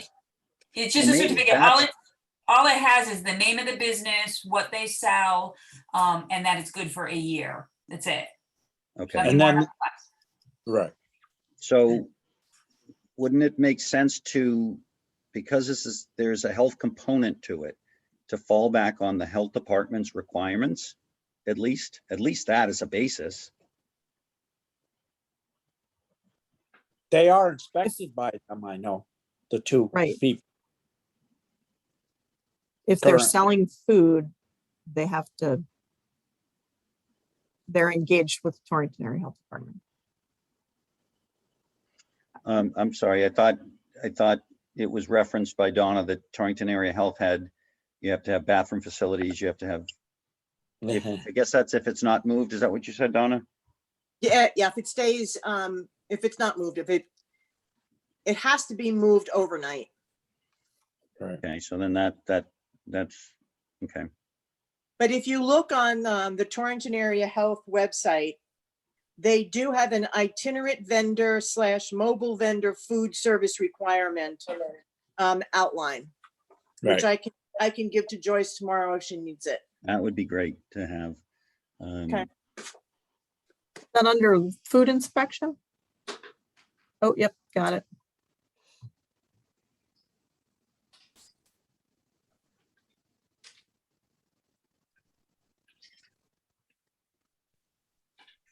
I mean, I think, so the people who are against it are people who feel threatened for the most part. Either that it's going to be a traffic issue and a concern of, just sort of congestion. And then also vendors themselves who, was expressed in one letter today. So I get that. And, on the other hand is the people who say, well, I'd like to get something that's quicker, easier, and maybe generally speaking, more affordable because it's in smaller quantities or something. But I think maybe we can do it both ways if indeed there's a manner in which it's not a threat to brick and mortars and it's not an intrusion on traffic flow, Mhm. but that they have to do it within the permits. And if Torrington Area Health has something like that, that would be helpful to know, because health and safety is the first component of it.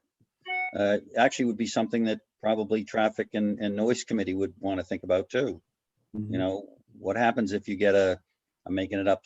I wasn't here for summer sidewalk sales, but I heard it was very busy. What happens if you get 3 or 4 of those permitted trucks? Then you're just going to get the sidewalks that much more. Now, maybe it becomes a festival. I don't know. But certainly there's some safety concerns. There's some health concerns, as well as points that have been brought up by both parties. I just pasted the link, which will also get out to the board, but I just pasted the link to what Donna mentioned in the chat.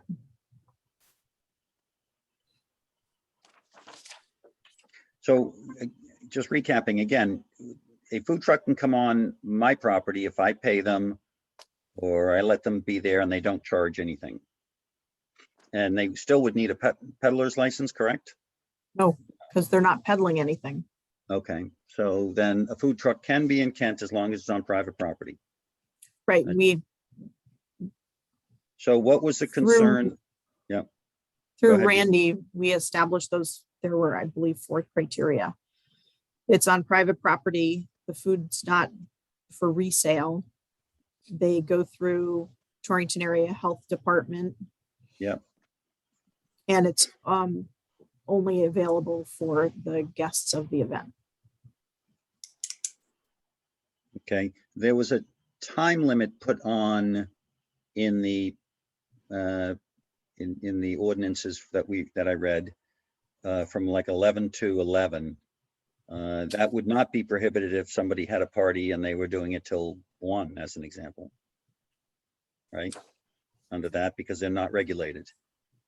Okay, so we're really just talking about somebody wants to come into town and vend Resell. privately.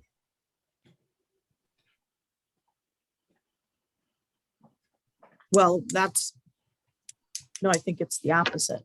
It's No, what we're, No, I meant privately, like they want to sell for themselves as a Mhm. private endeavor, not Mhm. not a sponsored endeavor, is what I meant to say. right, not a private event on Mhm. private property.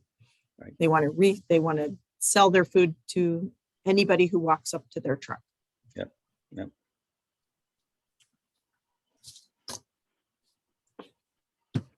But what about if somebody, an organization or something wants to have a food truck?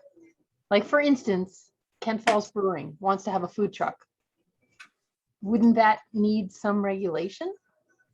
Or wouldn't that fall under an ordinance? Well, if the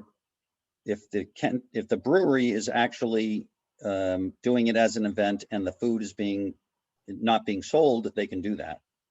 If they are saying, hey, Mr. Hamburger Truck, why don't you come up and park and sell your wares, your food, that would not be allowed unless they get a peddler's license. It all comes down to whether you're selling it to the public or you've been paid to give it to a private entity or private group. Okay, that makes sense. I understand that distinction.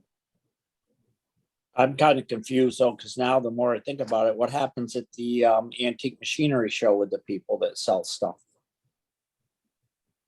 Now we're gonna go round and round, unfortunately. Yeah, that's what I But said.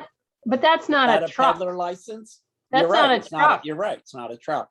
That's Okay. actually an establishment. I mean, they're But it under. falls under pavilion. Torrington Area Health. So what happens when the food truck guy cooks it and sets it out on the table and said he's not selling it out of his truck?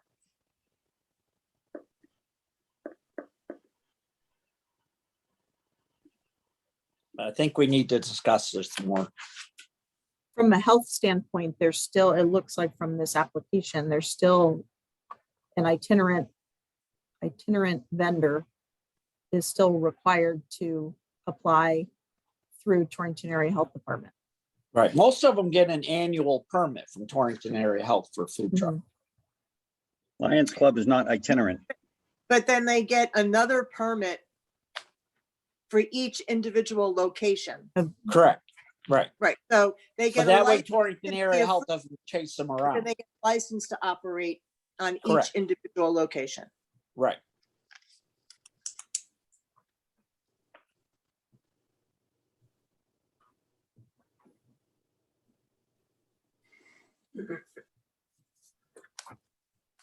So there's a number of follow-up items here that we'll follow up with next month.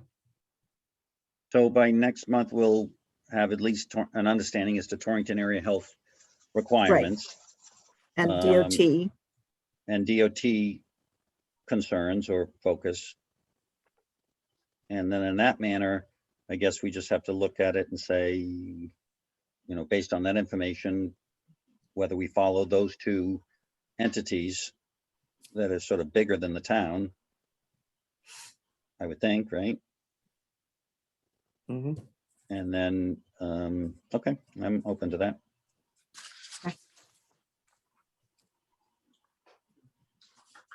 policy and procedure manual 7.5, I'm still just moving forward with pulling it all apart. The hiring policy, sorry, I got us out of order.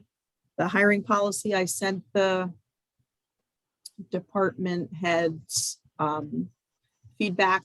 Thanks, Joyce, for sending yours again. Sorry, I missed it. It's, you know, it's gonna just need a rewrite to affect these, the feedback from everybody. So I will work on that.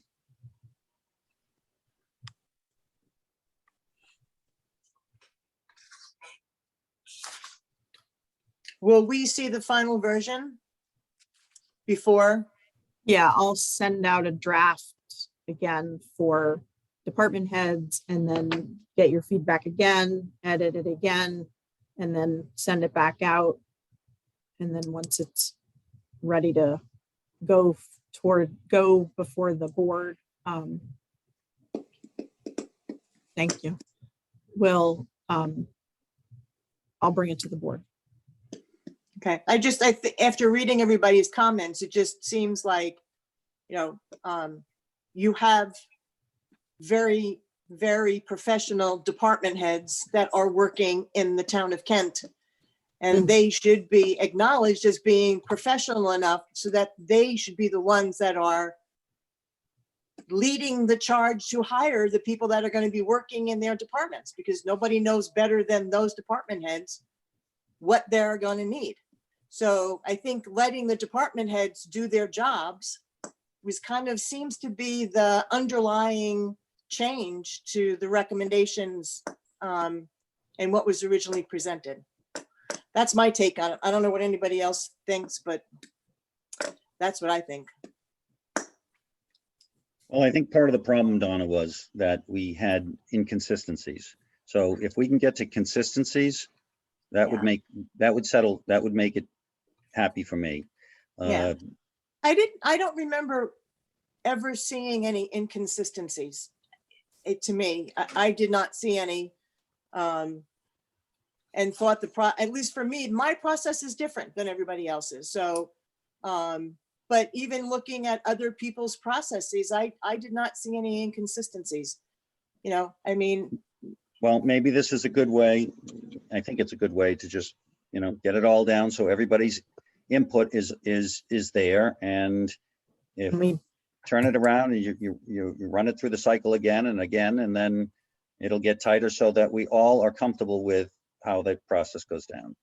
okay, and then we'll change it with the next board. So that's Oh, fine. well.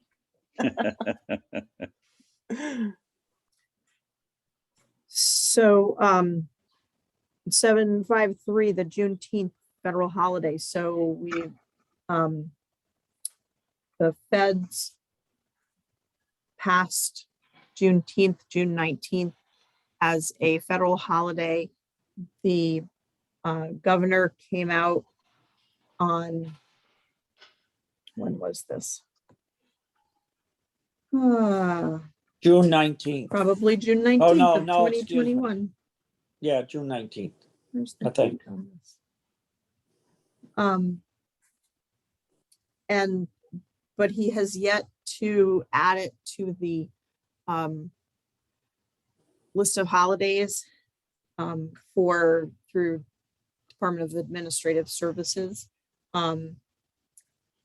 I don't know if that's going to happen. I've asked a couple of legislators. They don't really have any visibility on that yet. It's, probably early.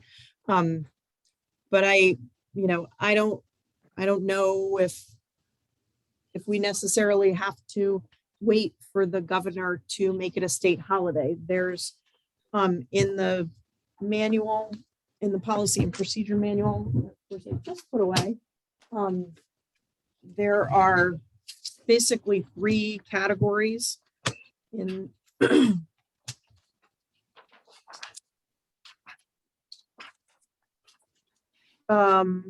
under administrative policies.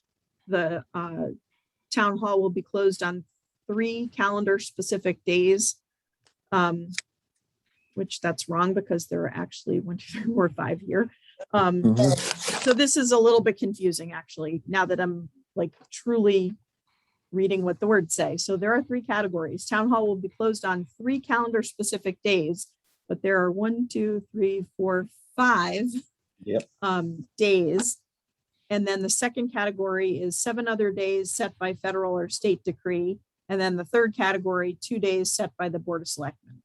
So the 7 other days set by federal or state decree also include some of the ones in that first category. What I'm really getting at is the 2 days set by the Board of Selectmen so far are Good Friday and the day after Thanksgiving. In 2021, we're in a time that where, the country is really facing what happened when we enslaved a lot of people hundreds of years ago. There is the social justice that's taking place is something that's long overdue. And I don't think I think that we as a board should be leaning towards our town recognizing and a more inclusive and equitable community. And I think this is part of that. Adding this to our municipal holiday calendar, it encourages us all to reflect on this, our history, our very painful history of enslavement. And I think I spent the last, 4 hours of today in an Equitability 101 training, and it's really opened my eyes to, actions that we should be taking and where we should be heading with our town to be a more equitable and inclusive town. And I think that we should add this to our calendar. I'll comment next. If we want to, I also know the state of Connecticut is negotiating right now to taking away a different holiday to add this holiday. They're not giving us an extra holiday. So my recommendation would be that if you really want to add this as a holiday, we remove one of either the day after Thanksgiving or the 2 half days before the Christmas and New Year's. And that'll settle that rather than add an extra day. So I'm not really, what you're talking about is negotiations with the union at the state level. And I'm not talking about negotiations with. I'm not even talking negotiations with the union. That's within the state themselves are talking about this. They've even talked about doing away with the Columbus Day. So this is why you're jumping the gun, because we're gonna add a holiday, but we're gonna eliminate Columbus Day because so many people are tearing down Christopher Columbus statues around the country. So maybe we should eliminate Columbus Day. So I think with money and everything else and people working that if you want to add a day, then we eliminate some of these half days that other people working around the state don't get off normally.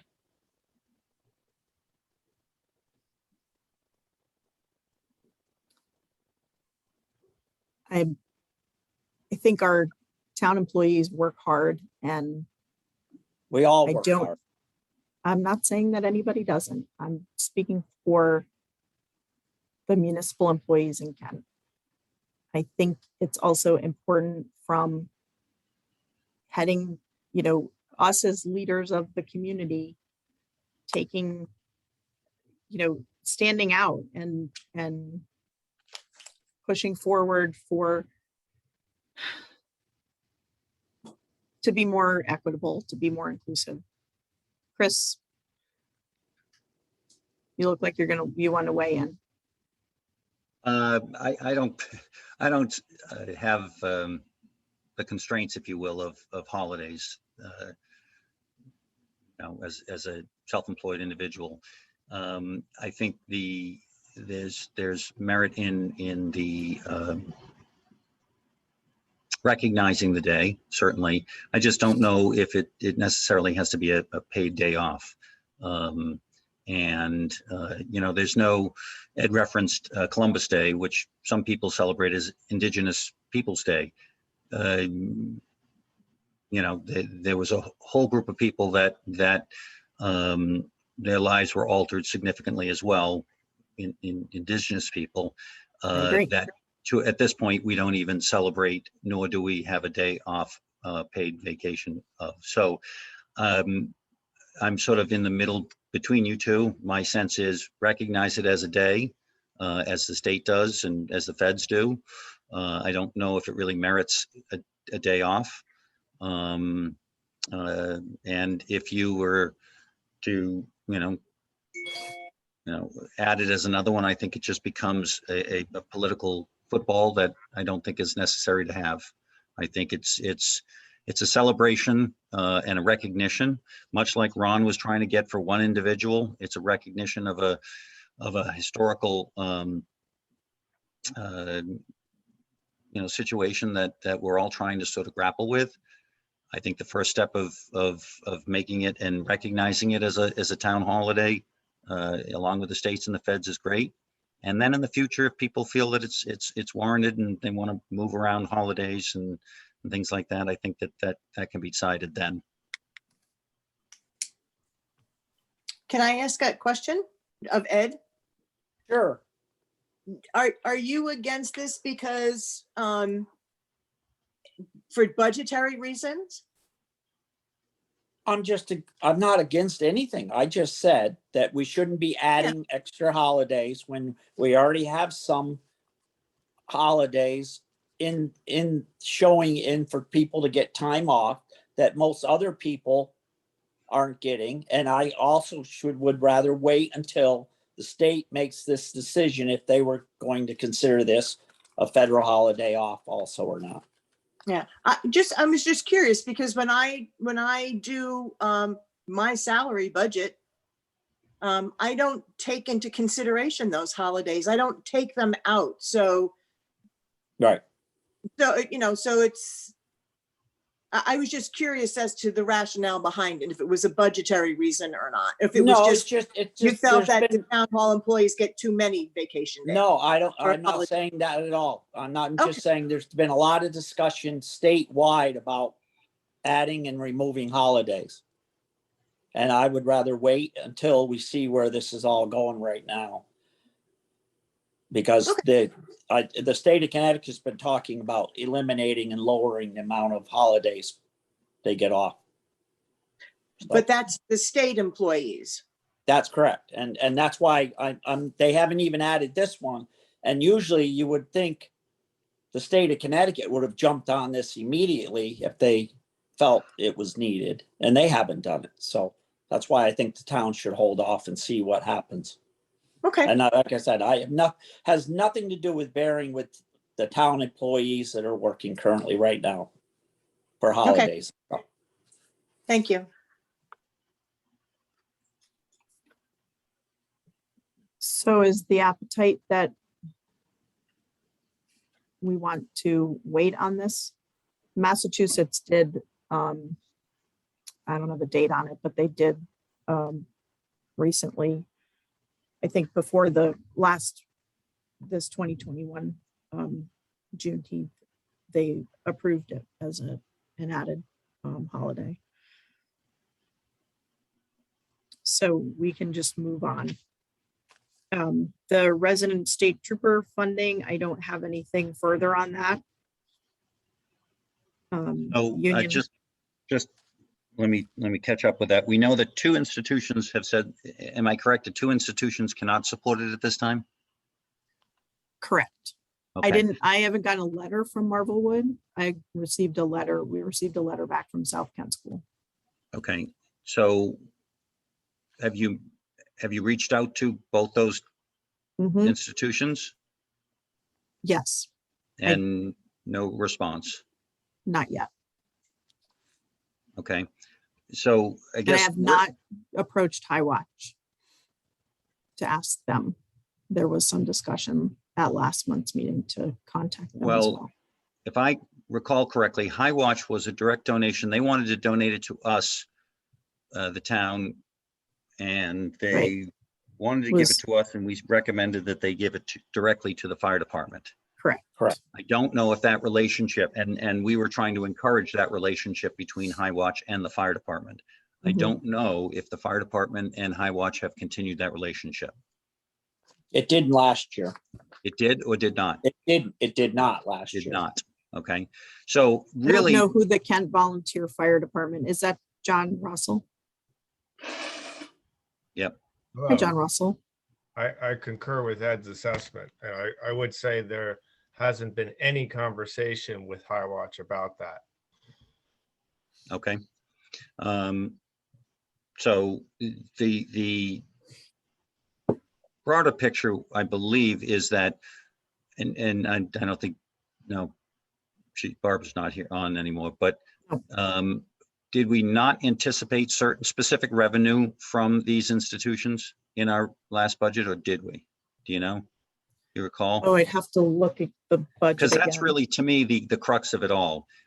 Did we tell the taxpayers that we were going to get funding from individual institutions and base our budgetary process on that? Or did we not? And if we didn't, then we're fine. If we did, then we're we need to call that out, unfortunately. But we, Mhm. because you're talking about, what was it, 20,000 each? Yep. So you're looking at anywhere from 30, 60 grand, I don't know, somewhere in that range. And so if we're anticipating $60,000 of revenue, that's, and we're only getting, well, right now we don't have any. If we're maybe get 20 and we have a $40,000 hole, that's a pretty big Mhm. hole. Yep. That we need to let everybody know about. And going forward for next year, we need to make sure that we have those commitments in writing up front, because if you don't, then we run into that same rabbit hole of, oh, you know, they said they were gonna, but they didn't, or they couldn't because they, you know, had certain situations which, you know, we can totally understand, but you either commit or you don't commit because of the budgetary concerns that we deal with. So I think if you can find out from Barbara whether we actually, you know, put that money in as anticipated revenue, that would be very helpful. And, you know, then we can make a determination and decide how to tell people what we got.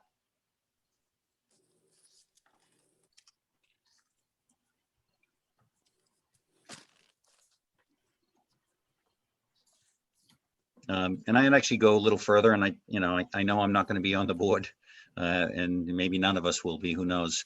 But I think we ought to resolve this for the next board, meaning we ought to say we require a contract signed with these individuals if indeed they are going to support us or not, and have a 2-year commitment. I know we had it in the beginning, we had a 2-year commitment, I think it was. I don't think that contract, or I'm not sure whether that contract was ever re-upped. It was sort of a, yeah, we'll do it kind of thing. And Yeah.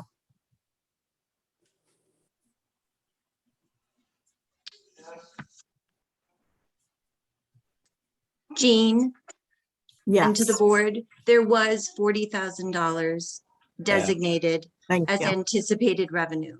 So, Thanks, Star. and Barbara had provided us a breakdown of what institutions had made donations in the past years Right. and why that led her to even identify why she chose the 40 based on the last 3 years and how those revenues had come in. So I guess I would try to actually reiterate or support what Chris is saying, that this is not just this fiscal year that we have had the Right. board make these type of conversations. We've now are going probably 4 years into these conversations of back and forth, whether it's based on the legitimacy or of the contract. Did we get a contract signed? Did we follow up? Did we get the money? Did we not get the money? And I don't know when at what point do we just finally say, as a board of selectmen, that we now have to look at the police resident trooper budget as being Whole. a whole budget that is no longer supported by anticipated revenues. And maybe that's just the reality of where we go for the 22-23 budget.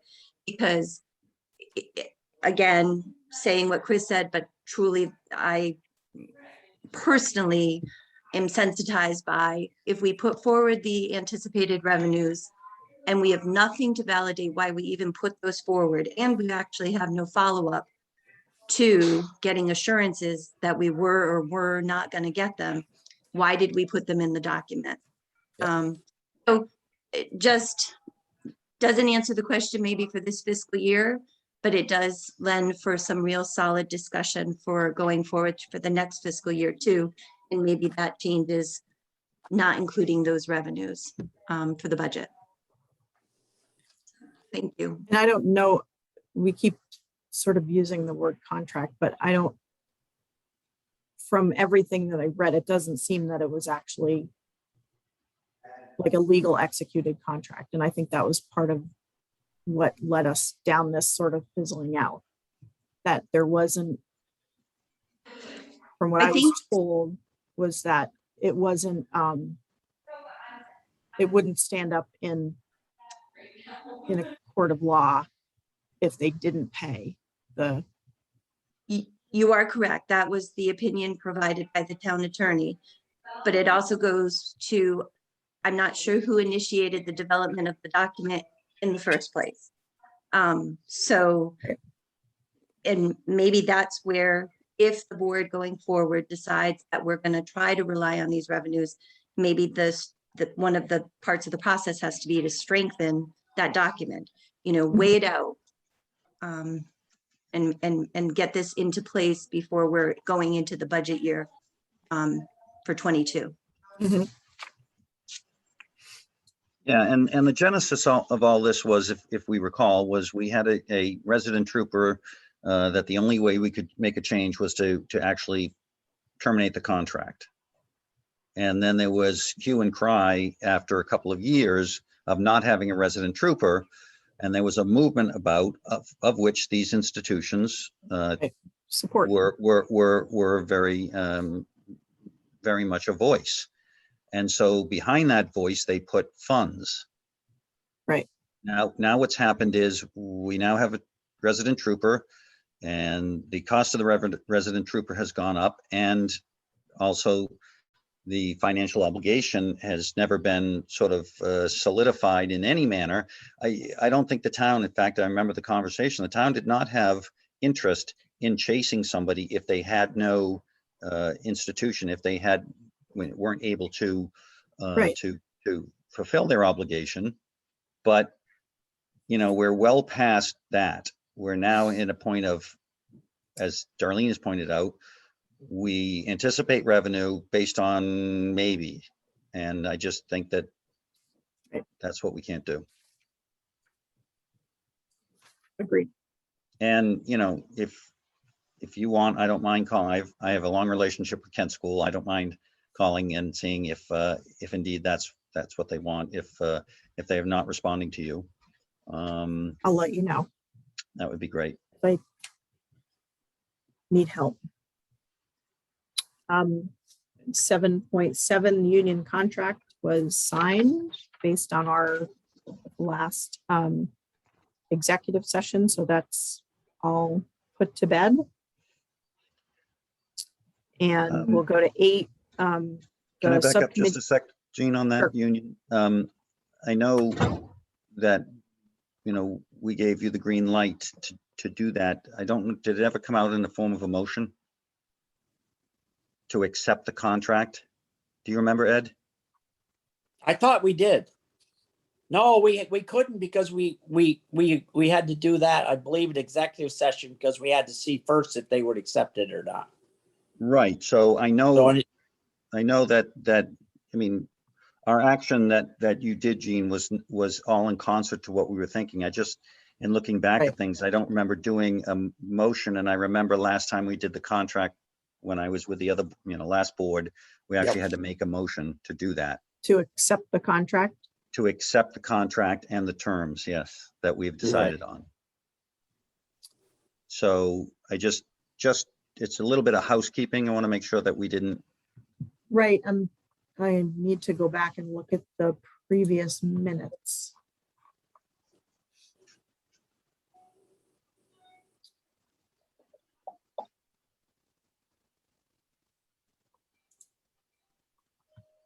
I would ask that you verbalize what the, summary of what you guys agreed to. Would be helpful. Well, that's why it should be in a form of a motion, Lynn. That was what, we just want to make sure if we did it or not. That's not the right one. You did not. I'm sorry, You did not make a motion. no, did not make a motion. Okay, well, then that needs to be rectified. Sorry, I'm just trying to find the last. So when was the last time we didn't take any action at the July 13th meeting because it would have been just the discussion in executive session. So I need to, yes, we do need to do the housekeeping. I need to get you all a copy of the contract, right? Because you don't want to make a motion without having looked at the contract. Did we send that out, Joyce? no. No. So we'll send that out and then we'll put it on the next meeting. I just recommend that we do just a special meeting to clean that up, because we need to make sure that if the contract is in effect right now, we need to make sure there's a motion behind it. Either then it's not in effect. Right? I don't know. I would have to ask. Well, however we have to do this, let's clean Town this up as council. soon as possible. So I don't mind a Okay. special meeting. That's not going to take very long, that we can just clean that up. So Joyce and I will look at that tomorrow, and then we'll probably look to get a special meeting beginning of next week, probably. Okay. And sorry that we didn't put that through right. We should have caught that.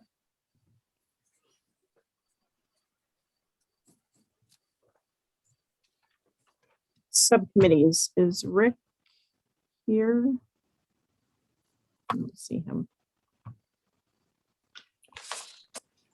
I know Rick was working on, so this actually should say Rick, not me. Rick was gonna work on a meeting with Joyce. Did he talk to you, Joyce? He did, and I sent Ed an email asking for his schedule. Okay. I will let you know tomorrow. Thank you. Streetscape Building Committee, Ed? I have nothing new on it unless Mike's on. So, So it's at, as far as I have been reading in the string, it's at DOT. In the review period, it seems like DOT still has an issue with the snow shellfish issue. well, I was hoping Mike would be on here because he's been talking to Mike Doherty about it. One state official says it's not an issue and one state official sounds like it is an issue, so.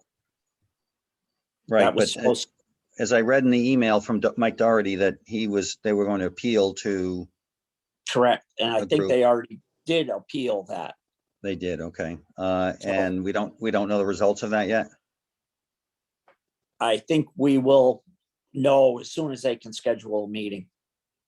I don't think as far as me, I don't know if it's been taken care of because I haven't seen anything in writing from Mike about it yet. And I think if it was taken care of, Mike would have sent out a new notice, said we're good to go with the bidding process. So it must not be taken care of yet.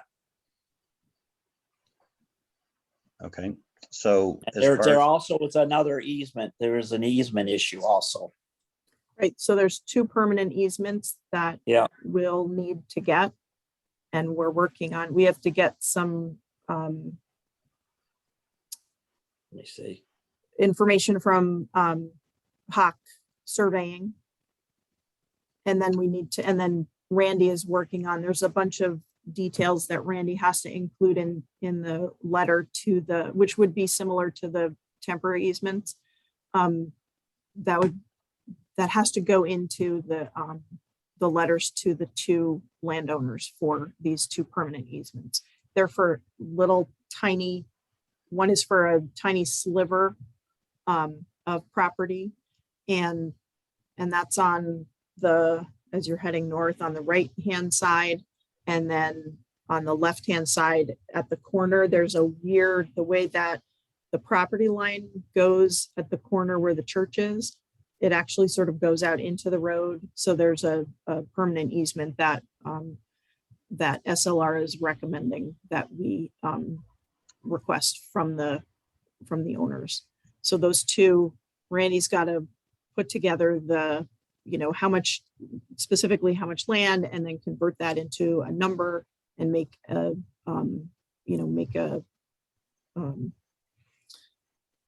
offer to the landowners. There's a legal process that he has to walk through. So we're walking through that in parallel with the review from DOT. And if I can add to that, to answer also to Chris, there's some DOT encroachments they're complaining about. And I kind of chuckled because why should the town take care of an encroachment on a state property? It should be their job to take care of it, but they've kind of. you mean private property encroachment onto them? Onto Well, DOT property? Things not private, let's say another curbing or a stone wall or something that's encroaching onto state property, but not onto the sidewalk. And they wanted us to address that also. Mhm. And I don't think we should have to address that at all. I mean, if they know they're having an encroachment problem, they should be dealing with it. Mhm. And there also is a maintenance agreement now they want also done and signed. Right, I saw But that. we haven't seen what the maintenance agreement is yet, though. So again, on timeline, it seems like we're being pushed off and pushed off and pushed Push off. off again, yep, till these things are taken care of, which if the sidewalk's been on somebody's property for so long, the state should have caught that a long time ago, I would think, but we have to deal with it and take care of it, which is crazy. So we plot on. Yep, Right, we plot on. The only way to get through this is to get through it. I'm glad we're not building a dam. yeah, it would have been old by now. I saw Zan, there she is. You moved from Jan She's Brady moving up. to Greg She's Brady. moving up the list. Thanks for persevering with mute. us. You're on mute, Zan. You're on mute. Okay, I There just you said go. patience is a virtue, I guess. Yes, Okay, I'm gonna make this short and sweet. fantastic. The chimney is under construction. It should be completed this week at Swift House. As soon as that's done, we have, the Swift House Task Force has made a recommendation that we hire Advanced Construction of Connecticut, which is an outfit out of New Milford that came highly recommended to do the roofing work. What I'd like to ask your permission for is there's some associated work that is carpentry work that they could do if needed, but they'd prefer not to do. And we have talked to a carpenter that's done other work on Swift House and other town buildings about doing this work, but I haven't been able to reach them. There's been an illness in the family, and I think that's the concern. So I'd like your approval to hire Advanced Construction and to have them do the carpentry options if necessary, or to have Rick Gallagher and his son do the carpentry if they're available. It's all within the same money. It's very little and difference, and it comes with within the funds that are available for Swift House. So could we have your approval for that? I make a motion that we hire the Gallagher firm to do the scope of the carpentry under the roof repair as budgeted. If available. And if Advanced construction too. And if not, Advanced Construction will not only do the roofing work, but also the associated carpentry. The associated carpentry is some work on the eaves and some work on rotten supports, crown molding in a couple of places. I amend my motion to include advanced carpentry. Perfect. I'll second that. Thank you. Any questions? Or No, further? we're meeting again, hopefully. For Hold meeting, on, yeah, hold on, everybody hang on. Ed, what was your comment? Well, just my comment is we're hopefully gonna have a special meeting because we're actually gonna look at some shingle colors, a gutter color. And so, yeah, there are a And I couple would of like- gutter options, and we're going to have samples of them to look at on Friday. And if we can have your authorization to make those decisions within the scope of the available funds. Okay, so I thought Ed's comment was in relation to this motion. So let's vote to get this motion off the deck. Right. All those in favor, aye. Aye. Okay, so let's move on to the, Okay. you said shingles and what else, Sam? Oh, it's that there's nothing, I mean, we're just within the budget, within the proposals, they have proposed asphalt shingle with a 50-year warranty. That's what is budgeted for, and that's just a question of making a selection of That's a discretion of the commission, committee, I would imagine. Sure. Right, That's what I, Color and what kind of style. right. Yep. And Yep. there- Does ARB weigh in on that at all? No, I asked them a long time ago and they didn't seem to It's feel. a that town they- building, so we're It's a exempt town from building, zoning. Yeah. Okay. Yeah. Yep. Okay. You're And I'm- exempt from and- zoning, but not building. So you do need building permits. Yeah, right, we know Yes. that. Yep. Yeah, that's in the proposal from the contractor. He'll go ahead and he will get permits. send the love around. I like it. My grandson who's leaving. in 2 Nice. days. Helping Right, you out there. Yeah, And what's his name? Jasper. Hi, Jasper. Welcome to town. Okay, thank you all, and I'll Thank see you, you Zan. Ed on Friday. Okay, Thanks, Yep. Thanks, Ann. Ann. Thanks, Jasper. night. Bye. Bye. Bye. Okay. Moving right along, wrapping up with selectmen's reports. Ed or Chris? I'm good. Thank you. No, I'm good for now. I just want to mention well, I don't need to mention the noise. We didn't read a letter from someone. I don't know if they got that letter in yet from Banffy. Didn't the Banffy woman send a letter in? And we didn't. Oh, Nancy yes. Banffy sent me a letter. That's true. She We did send- usually read them at the meetings and I saw a copy of it as we were halfway through the meeting and I don't want to know if you want to read that at this meeting under the selectmen's report. I think we should. So, Yeah, I think so. Sure. So this is from Nancy Marika Banffy, 21 Highland Road. Dear Ms. Speck, I've lived in Kent all my life. I've always been very proud of the town I call home. One of the things that makes me proud of this town is the sense of privacy and respect the residents have for one another. I'm comforted knowing that we as a town don't need to enforce a noise ordinance because we all seem to respect one another's privacy and desire to enjoy the peacefulness in our town.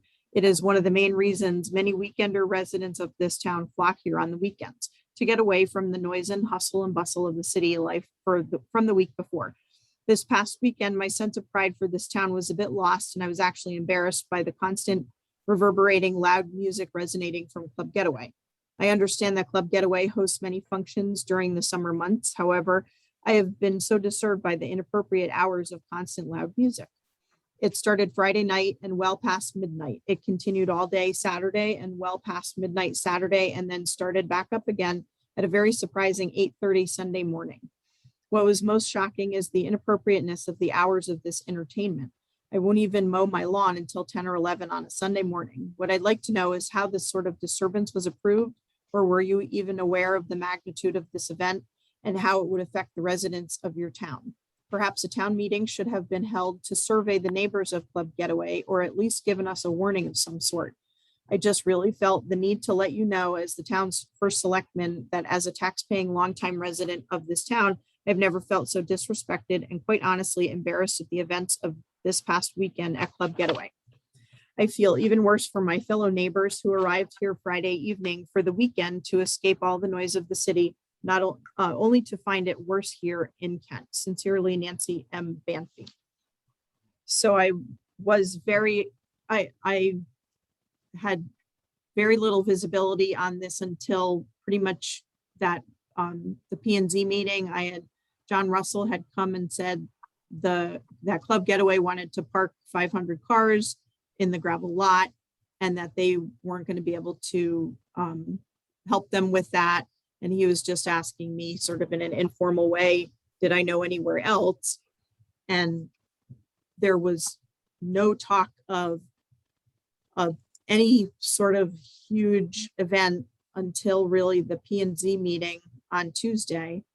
And then the P&Z had their meeting, and then the weekend, the event was that weekend. And I was on the phone all night Friday night and late into the night Saturday night, I'd spoken with a couple of troopers that headed down there on Friday night, but they're limited in, what they can, how they can police. So I was very aware. David Schreiber had been in contact with me that night, initially through the neighbors, and as well Saturday night. And Donna was addressing the P&Z piece of things over the weekend. So there was a lot of engagement from a number of us over the weekend. I know that David met with the neighbors the following Tuesday. I met with a number of the neighbors over the next couple of days. I met with Catherine Deeds. She stopped by late last week. We had a long conversation. So that was What's the sort of result? how things evolved. What did David or did Club Getaway understand the impact that they had in the neighborhood? It seems to me, knowing the real estate as I know it, if the noise got all the way up to Highland, that's pretty good noise. Mhm. Typically it's, David and Victor before him, kept the noise relegated to unfortunately the people directly across from them that it bumps right into. But it's my understanding that it was an event that was held there, but it wasn't a Club Getaway event. Is that accurate? That's right. Right. So it's kind of, I don't know, maybe it's akin to a food truck, but it's a situation where we have a vendor within a vendor.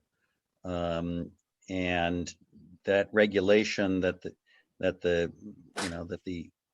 Club Getaway should have had in place, clearly wasn't followed. I understand it was techno music too, which I've heard it, and it gets loud. So I think that in terms of resolution, I think one, that having events under an event seems a little disconcerting. It's as if somebody asked, well, it's happened. Kent School, rents out their tennis camp, or, High Watch renting out something for, that was going to make noise. I think we really have to be, how does zoning weigh in on that, Donna, at all, in terms of a business that is approved, but then there's another business in operating on the same property? If it's not an accessory use and it's not being promoted by the property owner, then it becomes a special event.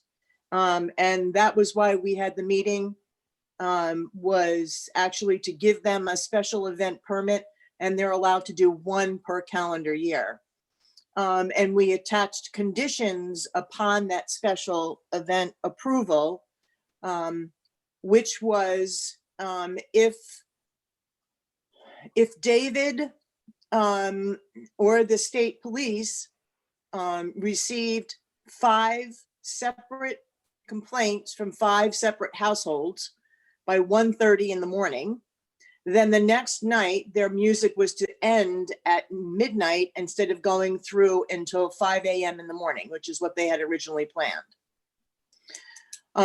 So And how is that monitored? Well, I spoke to Andrew. He was away, but he did speak to the desk sergeant. I was there periodically. Matt was there periodically. And we were depending on David as the owner of the property to monitor it. And ultimately what happened was I got an email from David that said they had violated the conditions that planning and zoning had placed on them. Mhm. So I did a letter telling them, you violated, you must shut down the music on Saturday night at midnight. And then it couldn't start until 9 a.m. on Sunday morning. And that was sent to David and then followed up with a phone call. A letter was sent to Avi, who was the promoter. And Jean got a courtesy copy and Matt got a courtesy copy. And then I went past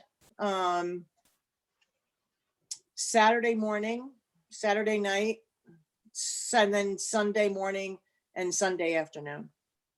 to check on and to see if they were doing the right thing.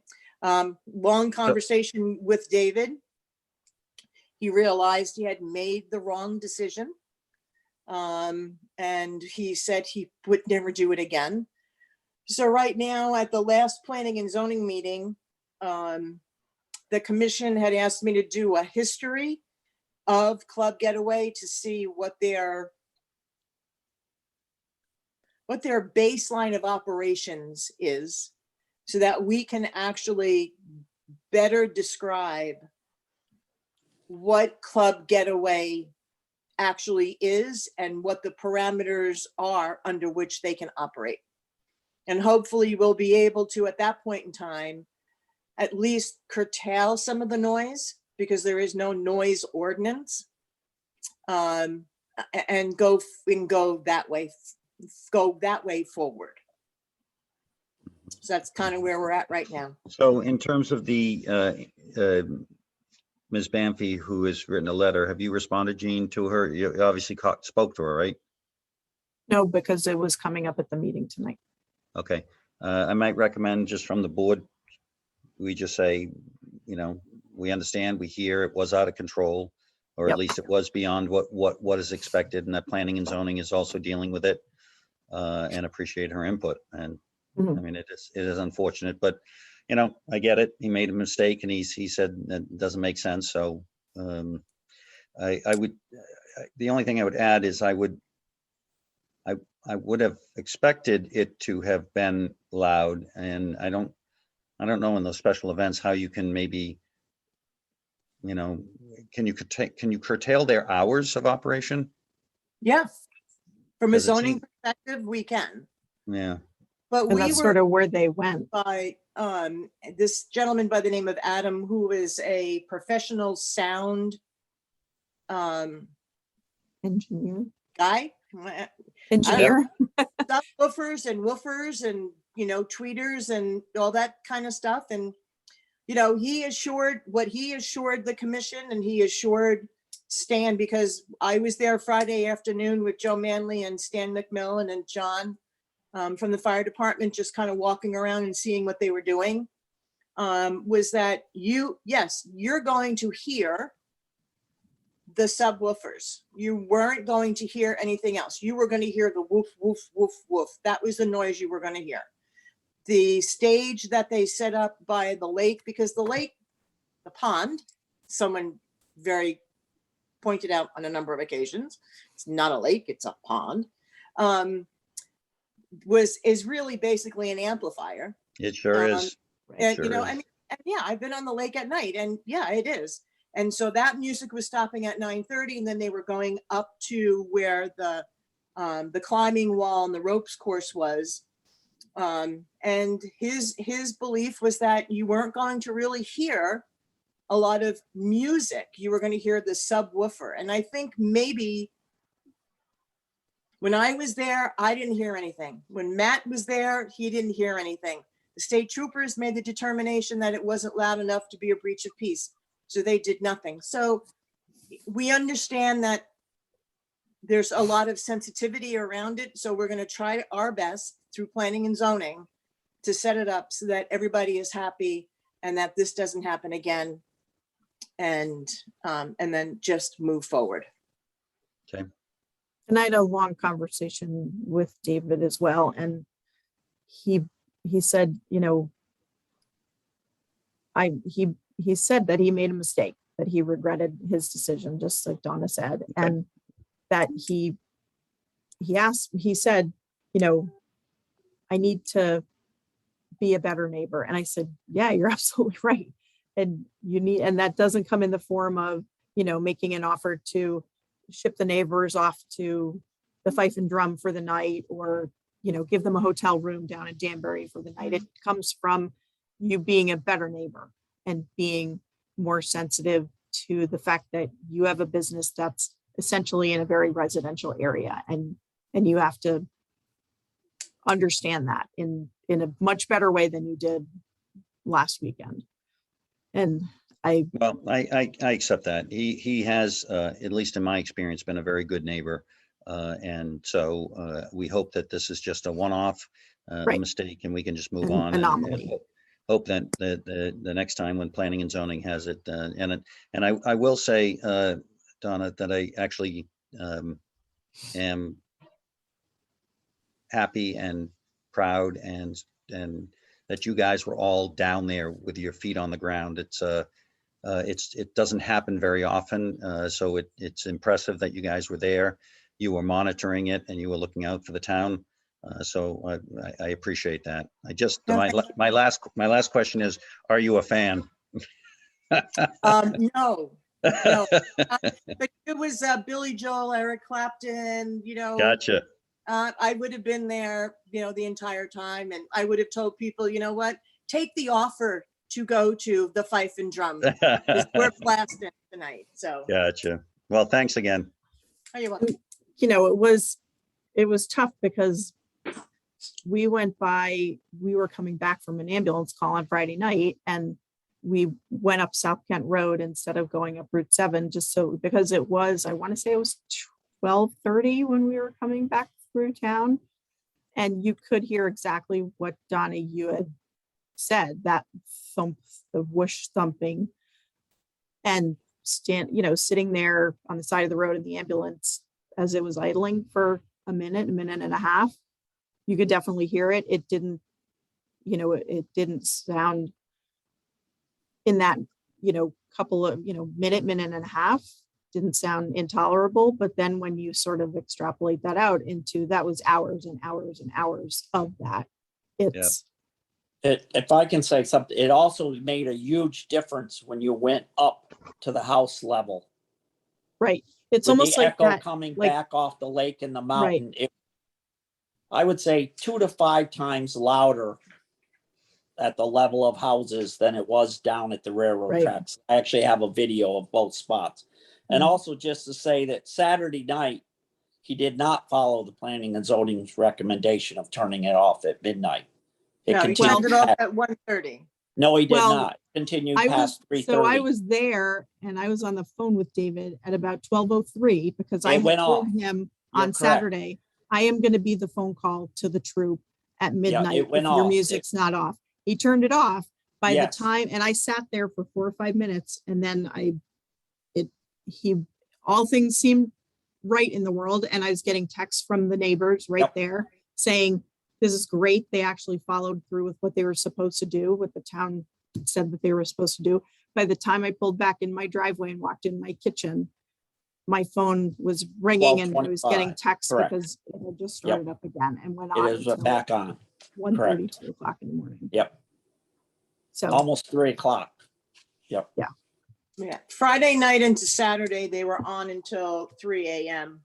mhm. Yep. That's And what I'm saying. then Right. Saturday. Yeah, and then Saturday night, David said 1:30, 1:45. Yep. Yeah. It past 3. So like you said, Chris, hopefully this was an anomaly. There is I'm not sure if it's on the Club Getaway website or a different website, but there's advertisement of a festival type multi-day event in October Yep. that I already brought up to him, that it's been brought to my attention. So I'm hoping that he doesn't hold the event. I mean, they really can't, right, Donna? Because that would be under a special event. Well, if he's promoting it and If if he's he's- selling the tickets for it, it's not a special event. He Correct. rented Club Getaway and gave away the running of Club Getaway for that period of time to somebody else. Right. And it was not promoted on the Club Getaway website. So if he is promoting this and he is selling tickets for this, it's not a special event. Correct. But I think he'll be super sensitive at this Mhm. point in time. And I do believe that he has learned his lesson, because I spoke to him at length on Saturday and Saturday afternoon. So we'll see. Yeah. Lesson So learned. since I was on my report, sorry about that. It was a good discussion to have, though. I hope that I had some nice people contact me the other day, my new neighbors down below, asking me, they were disappointed that Emery Park didn't get opened up this year, and I told them I was also, and hopefully next year we'll have that a total situation taken care of. And I hope we're gonna move in a better direction with, with a new director of Park and Rec, and make sure that we get our park back up in good shape. And I've had some complaints about bees nests and some concerns in the down at the tennis court area and stuff like that. So we're gonna be working on that. I'm concerned that the culvert pipe never got replaced yet at the Common Park. Rick promised me he was gonna get to that. And he said he had all the pipe and everything was there. And that's still, we're now into the middle of August and that hasn't been done yet. Other than that, that's all I've got right now. Yeah, so we, that came up at the Park and Rec Commission last night. I sent Rick an email. He was out. I didn't even see him today. I didn't see anything back from him. I don't know what the holdup is with that. I don't either. And the commission talked about contracting with not necessarily specifically a landscaping company, but contracting with a vendor to do there's a number, I guess there's a list of items for the parks side of things. Like there's burrs in the chips in the playground and some other things that need to get addressed. So they're looking at hiring somebody to take care of that list of things.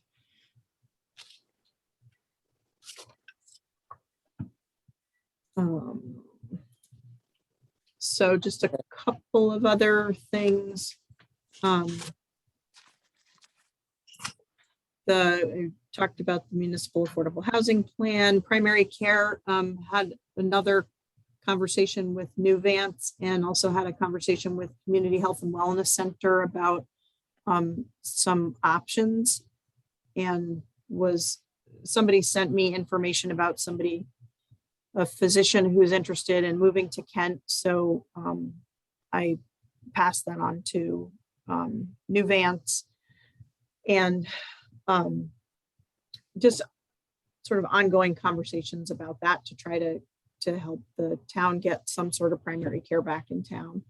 There's a new executive director at the Northwest COG. We met a week ago, and I provided him with just an overview of initiatives and projects that are specific to our town.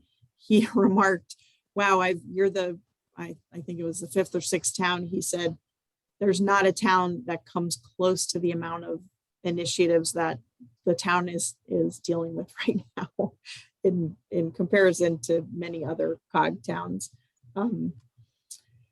The cell tower, the Homeland Towers applied to the Connecticut Siting Council, submitting their development and management plan. It's like the next level of detail, which includes their timeline of getting the tower up within 18 months. And that was approved by the Siting Council. And that was in July. And those are sort of the high points at almost 9:40 at night. Chris, you got anything or add anything else? No, I'm good. Alrighty. So we're going to adjourn at 9:34. Thanks everybody for persevering. Joyce, you got that timestamp? Thanks. Thanks, everybody.